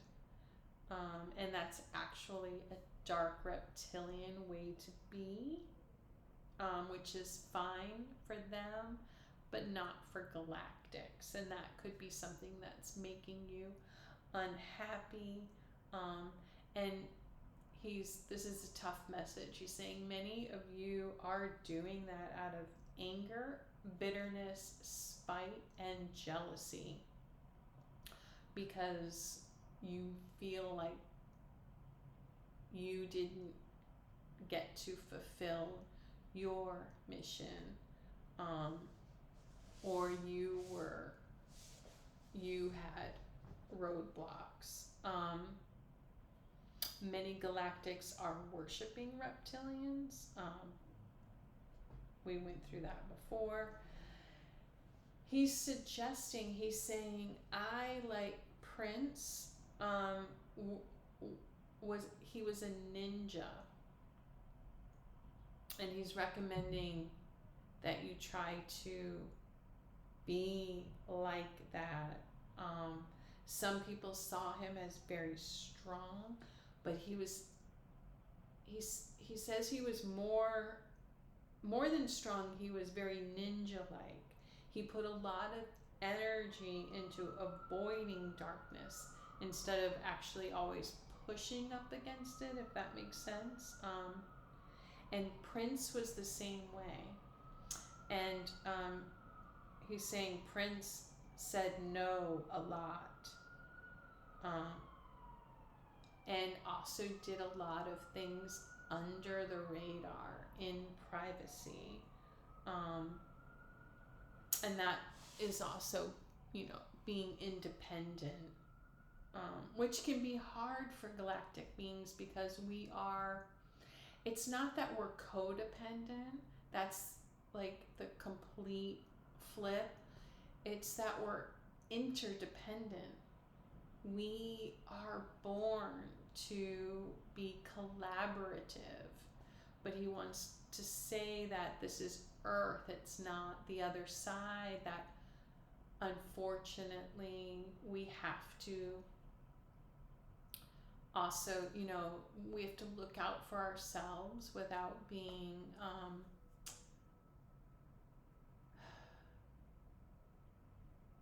selfish. It's a tough, it's part of the Earth experience, but try to move like a ninja. They're all going like this, and saying, even though you have tough decisions to make, navigate and have your energy, they're showing me this.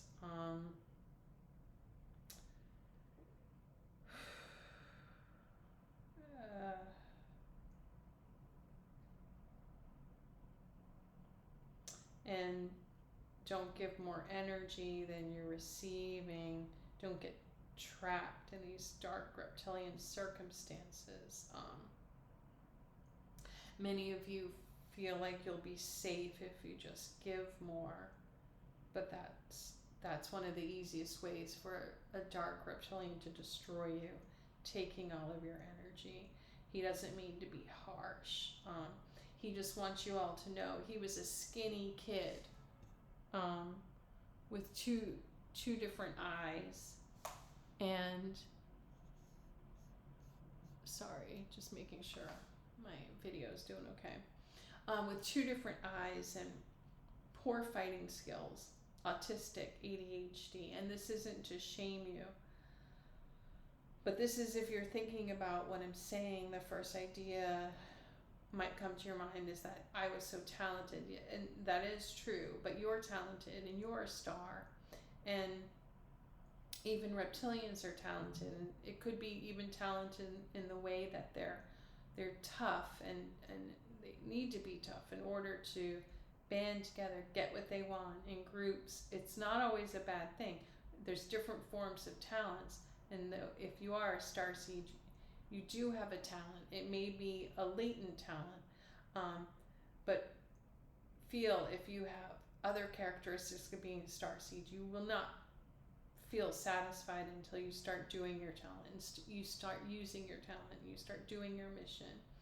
If you would like to connect to me, please ask Archangel Eric Meadows. Connect to Sandalphon and David Bowie and Jerimiel. Please listen to my music.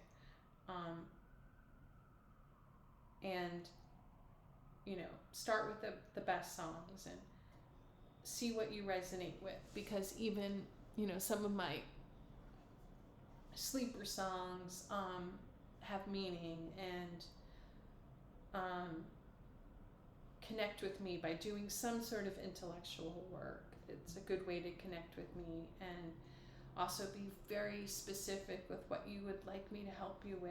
And he says, I'm not one to I don't know if I can say these words, like shoot the SHIT with. So be prepared. I'm going to give you, and he's been doing this with me, I'm going to give you, very blunt messages.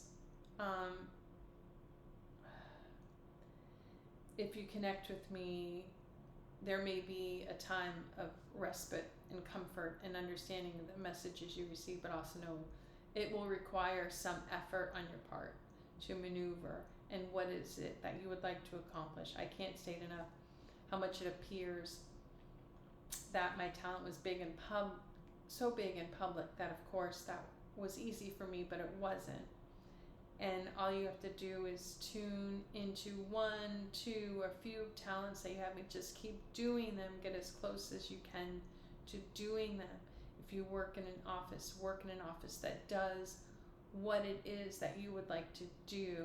If you feel you can't maneuver immediately out of what you're doing. But I promise you this, if you are dealing with any toxic people that are just toxic to you, it doesn't have to be proof to anyone else. You can feel it. Anyone who's toxic to you will block you from your full mission. And please think of it as a mission.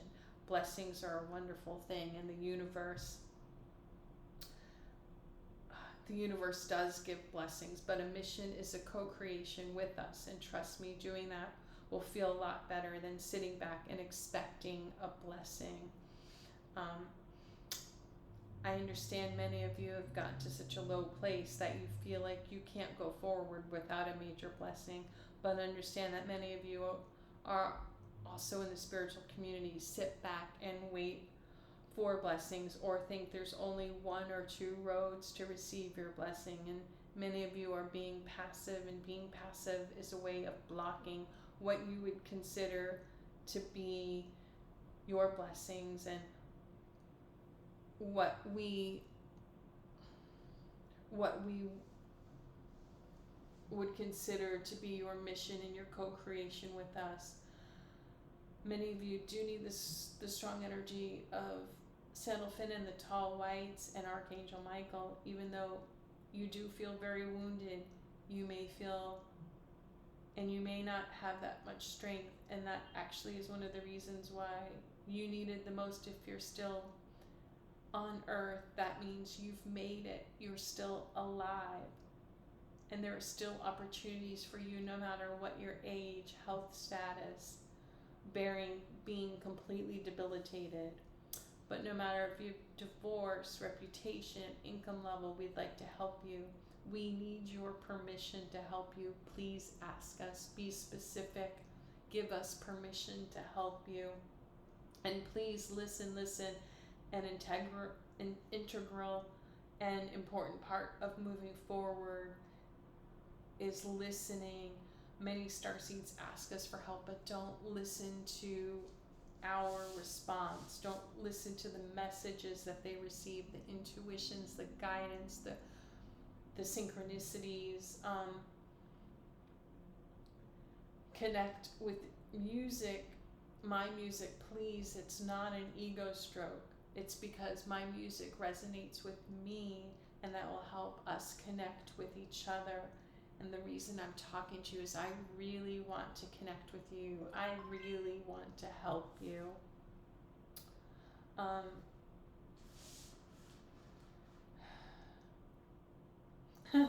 He's laughing, saying some songs aren't my greatest work, but let's not split hairs.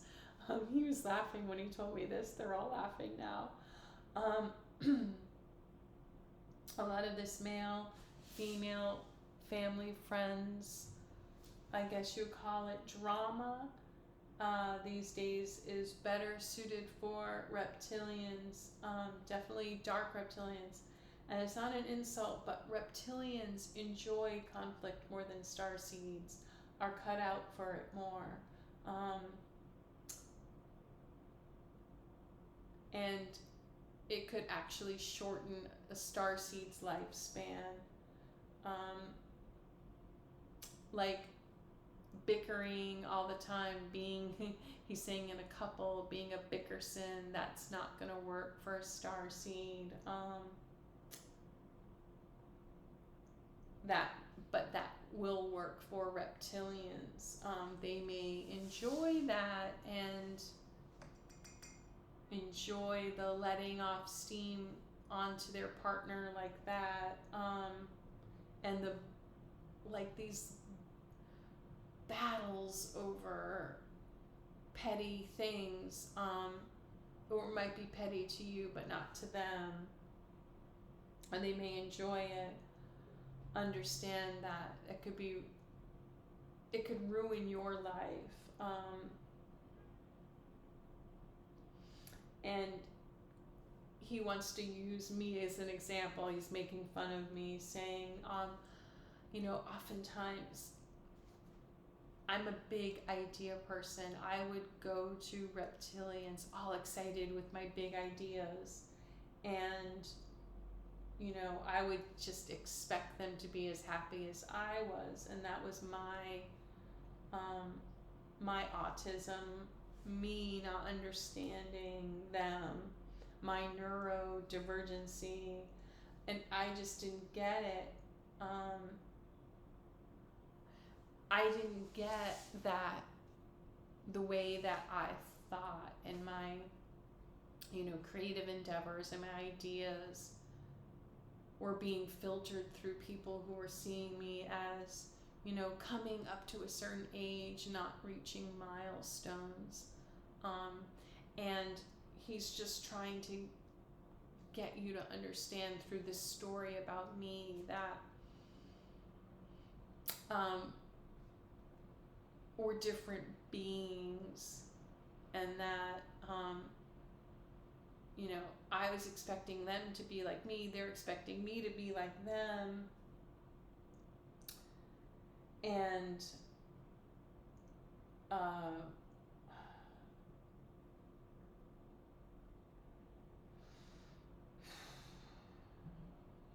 he's saying this is an unfortunate thing is happening with social media now, especially with difference between reptilians and starseeds, is Andy Warhol is piping in and saying, this is what he was talking about. Andy was medium too, and Andy said that someday everyone will get 15 minutes of fame, and now this is where we're seeing it.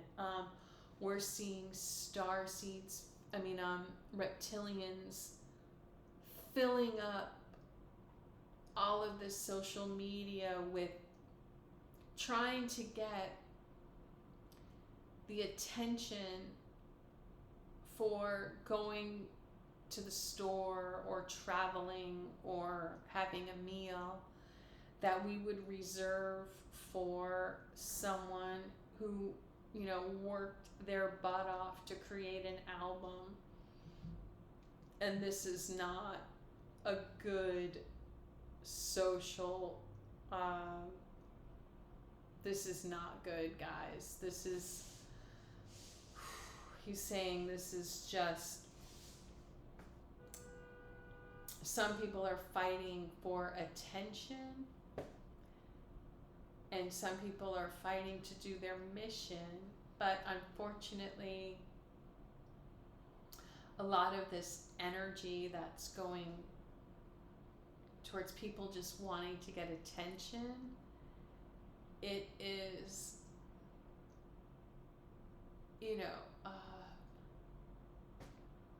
it's blocking people who have a mission here to accomplish something.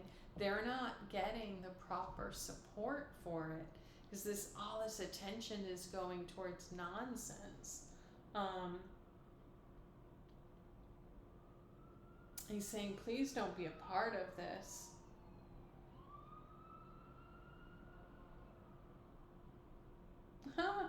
This ballet dancer came up again. He said, like a comedian, singer, ballet dancer.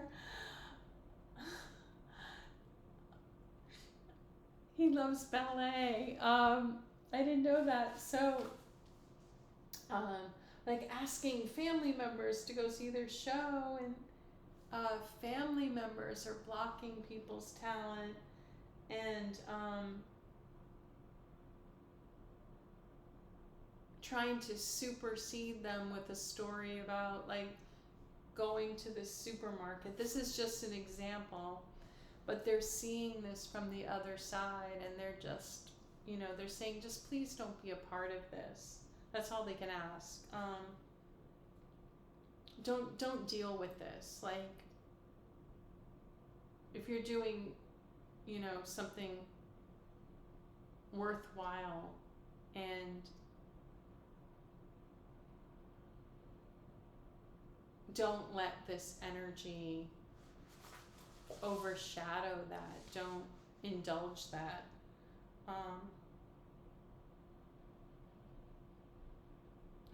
Yes, he's saying that people are going on social media just talking about their daily tasks, thinking their task list or their going to the gym is as interesting as, say, a comedian's stand-up routine or someone's new album. And to them, that is just as important. They believe, and he's saying, I want to beat this dead horse. It's very important to understand the difference between someone who's an empath, sensitive, autistic, neurodivergent, and they are upset because they're overstimulated, hurt, in comparison to a dark reptilian, or reptilian that's just causing drama because they're bored. Many people don't understand the difference between these two dynamics. So that's something to keep in mind.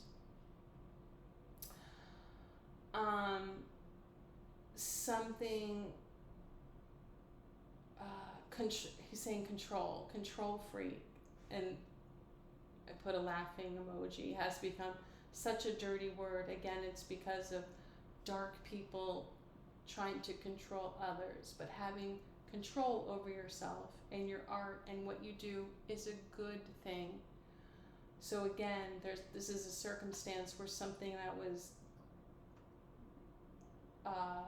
justifiably made bad, like over controlling, made people ironically control other people by saying, you don't need to be in control of yourself. Like if you create a product or you create art, like my wife created makeup, someone trying to take advantage of that, of her, which they did by saying, oh, you're a control freak because you want things a certain way. So you can see how that was something that originally justifiably was bad, but now it's being labeled as something that's good. So this is the idea that they're talking about, how things, meanings get changed and mess with us. So what's it's a confusing time that we live in, that maybe you're not at war, maybe you're not being physically hurt, but you're being psychologically damaged in this world now. People don't know up from down, left from right. People have lost touch with what makes them feel good. And there's a chorus of people who just repeat that these wrong things that are wrong for you. It's getting really out of control. And he's saying, I'm a lot. Oh, let me fix this so I can see the screen. He's saying, I am a lot chattier than people would have realized. One thing I would like to remind people of, something we see on the other side, it's one of the biggest ways people are abusing others, is by playing dumb. This is at every level. Corporate, your hairdresser who only wants to cut your hair one way, pretending they don't know what you're talking about. Gaslighting, pretending you're the one with bad hair. We can see these situations like that. Like, we can see bad hairdressers telling every client they have bad hair, or they're doing something wrong, or they're not using the right products. And when in actuality, it's the way that they're treating your hair is ruining it. And this has gotten so bad, he's saying this is what has led women to shaving their heads. That's how frustrated they have become with sadistic hairdressers. We're seeing a lot of sadism in the service and helping industries. People hurting the people that are paying them for service, playing dumb, making mistakes, accidents, because of the internet. There's a movement to not have managers, so that there's no one to complain to because of the whole Karen movement. And unfortunately, like everything else, the dark energy found its way to seep into that. There's no recourse when you have an issue. Unfortunately, what will happen is these businesses actually will end up not surviving. People will not be able to continue on this way. You may see in a few years people striving for excellence again. Internet movements are becoming so dangerous. Please be aware of what internet movements are going on, how they might affect you. Because chat on the internet is becoming very quickly things happening in real life and dangers in real life.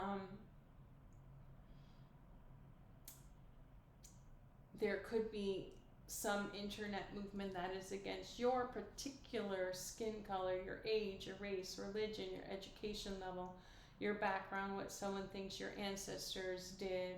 Please be aware. Don't bury your head in the sand. Don't live in fear, but also understand that this is happening. Someone might have their eye on you, to get out their frustration. People are being knee-jerk influenced by these movements. These are people who are not deep thinkers. Don't look at things historically. Don't use intelligence to dismantle ideas. He's going back to hair. We're seeing cookie cutter haircuts worldwide. And if you don't like that cookie cutter hair, people are saying there's something wrong with you. They're saying they're trying to give this cookie cutter look, giving the same haircut to people with thin hair, thick hair, grandmas, teenage boys. They're just purposely being lazy and stupid. And another example is people are like protesting the United States for their carbon footprint. which everyone should be, watching out for Mother Earth, Mother Mary, but they may be romanticizing the same complaint in other people, telling Americans they can't have steak, but then romanticizing Wagyu beef eating in Japan, or traveling to Tuscany and not complaining, seeing people eat steak there, that things have gotten just very specifically strange. Many people and industries in the United States are being held to way higher standards than in other countries. Even to the point where he's saying, like, people are being villainized for eating steaks while not villainizing influencers who are always eating, like, In-N-Out burgers. He's really, really being specific. He was showing me this stuff, guys.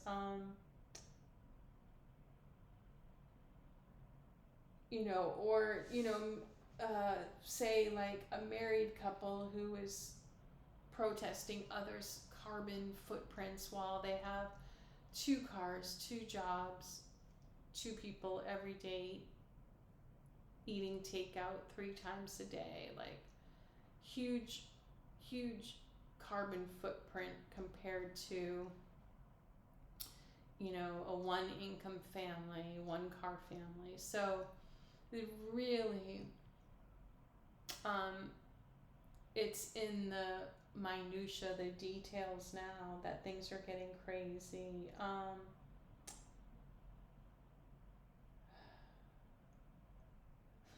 Saying, like, people telling Americans you can have steak and then traveling to France and eating tons of gelato and butter and cheese and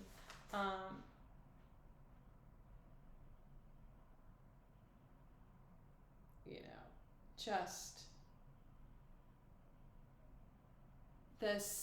the original sentiment is good. Caring about the planet is good. Saving the planet is good. Watching your carbon footprint is good. Being careful about pollution is good, but these extremes, it's not good. We're not telling you all of this so that you choose that. We just don't want you to become a part of this. Many people on the spiritual path, are on the spiritual path. Living in the gray area is hard. The black and white areas are easy. The gray area is tedious. For the majority, what's going on right now, the energy is safer to be in the black and white. It's dangerous to live in the gray area. When Jesus was here, he lived in the gray area, and it was just too much work for people to process. This is why his words were turned into commandments, demands, and black and white. The dark reptilian energy doesn't always at the core.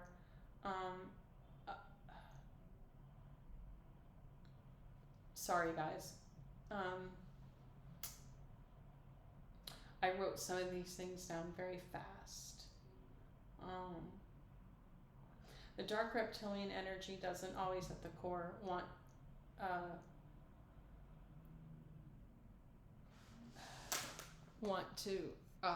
to steal your ideas for fame and fortune.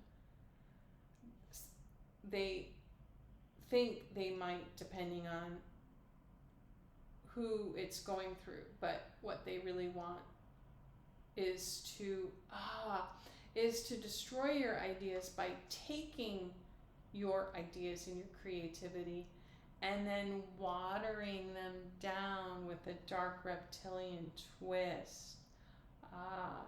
So, for example, if you have a starseed who has a movie idea that has been downloaded by us, but someone with dark reptilian energy gets a hold of it. The outline of the movie will be the same, but it will be made into something generally unimaginative. It'll end up ruining the whole idea, and that's what the dark reptilian energy wants. It's the blocking of the idea and not letting it shine. They actually want that more than the fame and fortune that comes with seeing that idea through. That's pretty sad.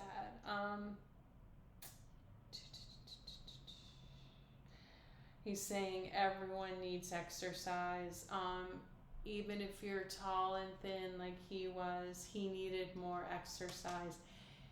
He needed to get out toxins in his body. Remember, that's what exercise is for. It's not just for looking good. And we've regressed as a culture. In his day, he said there were many clubs just for even just middle class clubs with spas, and you could play tennis, racquetball, squash, and go sit in a jacuzzi and stuff, and that wasn't considered, wealthy like it is today. That was just something people did for stress. A lot of those things are missing now and causing illness.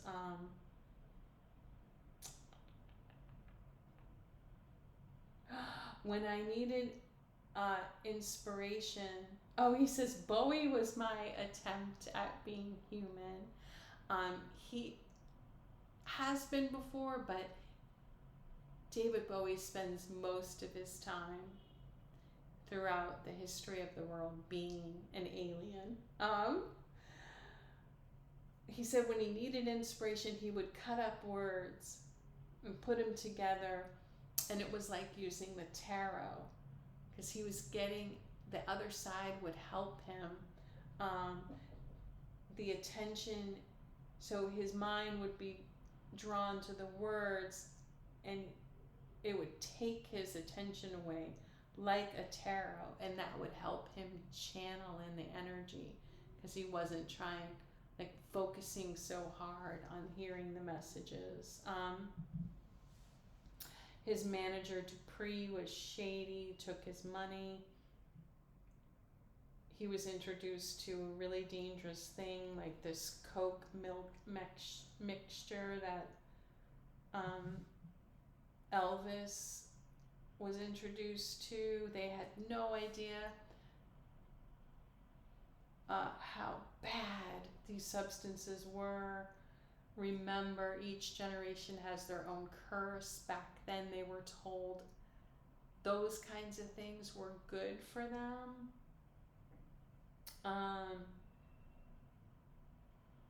He loved singing Little Drummer Boy as a tribute to Jesus. He really loved Jesus.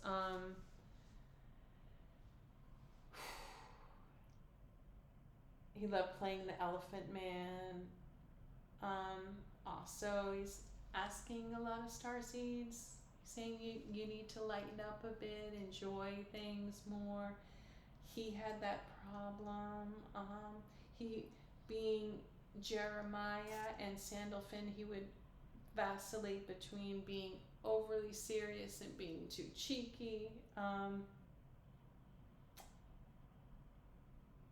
Saying a lot of people, especially reptilians, dark reptilians, talk out of their, you know what? So, we talked about this, he and I, back and forth. I told him it's called being a contrarian, and he's saying, please don't get caught up in that. People just disagreeing just to it be disagreeable. It's a thing that's going on now. It's an energy drain. If someone instantly shoots you down, you say, please just to ignore these people. They're taking your energy, your life force.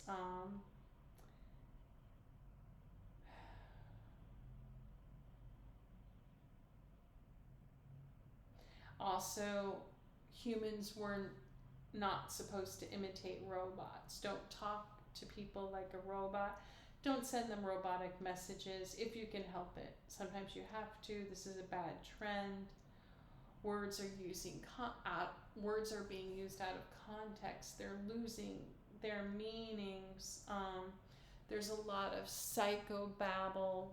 A lot of people are taking away from real problems, like just misusing words, insecure, anxiety, ADHD.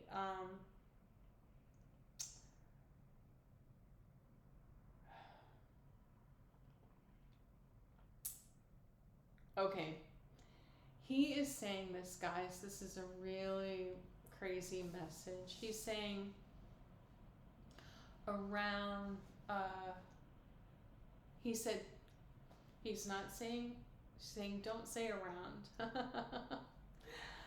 In 2012, he's saying this. Just gonna tell you guys.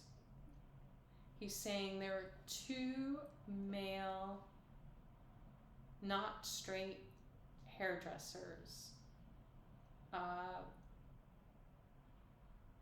dark reptilians, who came up with an idea to give women homeless looking hair, just cutting it across and cutting into it, making it look damaged. And they were looked up to, and they wanted to see if they could get women, because they don't respect women. They think women do oftentimes not respect themselves and look up to these dark reptilian men in these industries. And they wanted to see if they could get women to pay for these homeless looking haircuts, and that these cuts have been in style since 2012. That's where it started, and it grew, and he doesn't like it. Now he's saying there are certain groups like surfers, 20 years old, men and women, that look good with this beachy hair, but when you're getting to a point where a 50-year-old lawyer is wearing this hair and paying $400 for it, he's really mad about this, and he really wants people to know about this. And he's mad because he was a trendsetter and he wore weird haircuts, but he's saying this is out of control. We're having generations of people looking ugly during their prime, when they're supposed to be meeting people and settling down.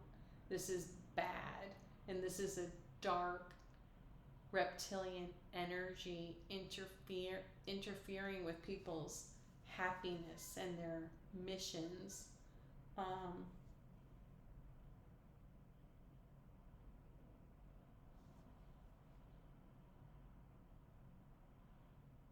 When I expressed my male and female energy and wore makeup, and I was a showman, and everyone has a right to that if you're feeling it in your heart.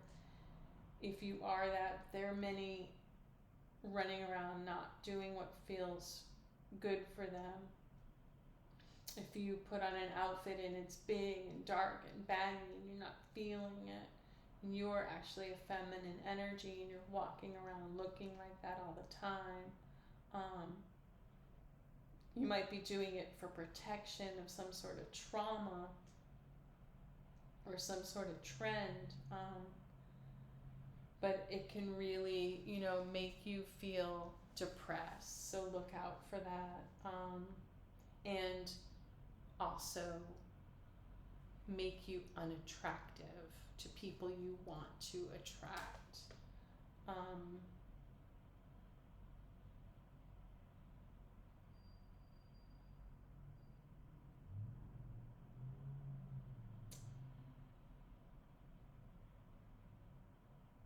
So he's saying, trust me when I say life is so short.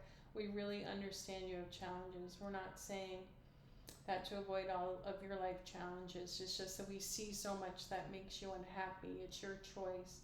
You can say no. We know it's not hard to ride. We know it's hard to not ride waves. I was a trendsetter. I could feel the waves coming. I also did many things that were not good for me. And then he wrote, I am really rambling now. I'm sorry, but I really also really want to help you. And he's saying, as a spiritual parent to Tamara, I've been giving a lot of messages to her. I've been telling her to toughen up, and he really has. He's very tough. And then Jesus and God pipe in and say, we don't want her to be too tough. That's not her mission. She's also a bit of a softie. They've been like battling for my soul. No, I'm just kidding. Galactic humor here. So it's the middle energy. But that's, they've been telling him, lay off, Sandalphon, because Archangel Uriel, I'm the middle energy. So, I'm between heavy, tall, white, and not frivolous, but playful Arcturian, even though Arcturians are inventors too. Energetically, I'm in the middle, so that's challenging. So anyway,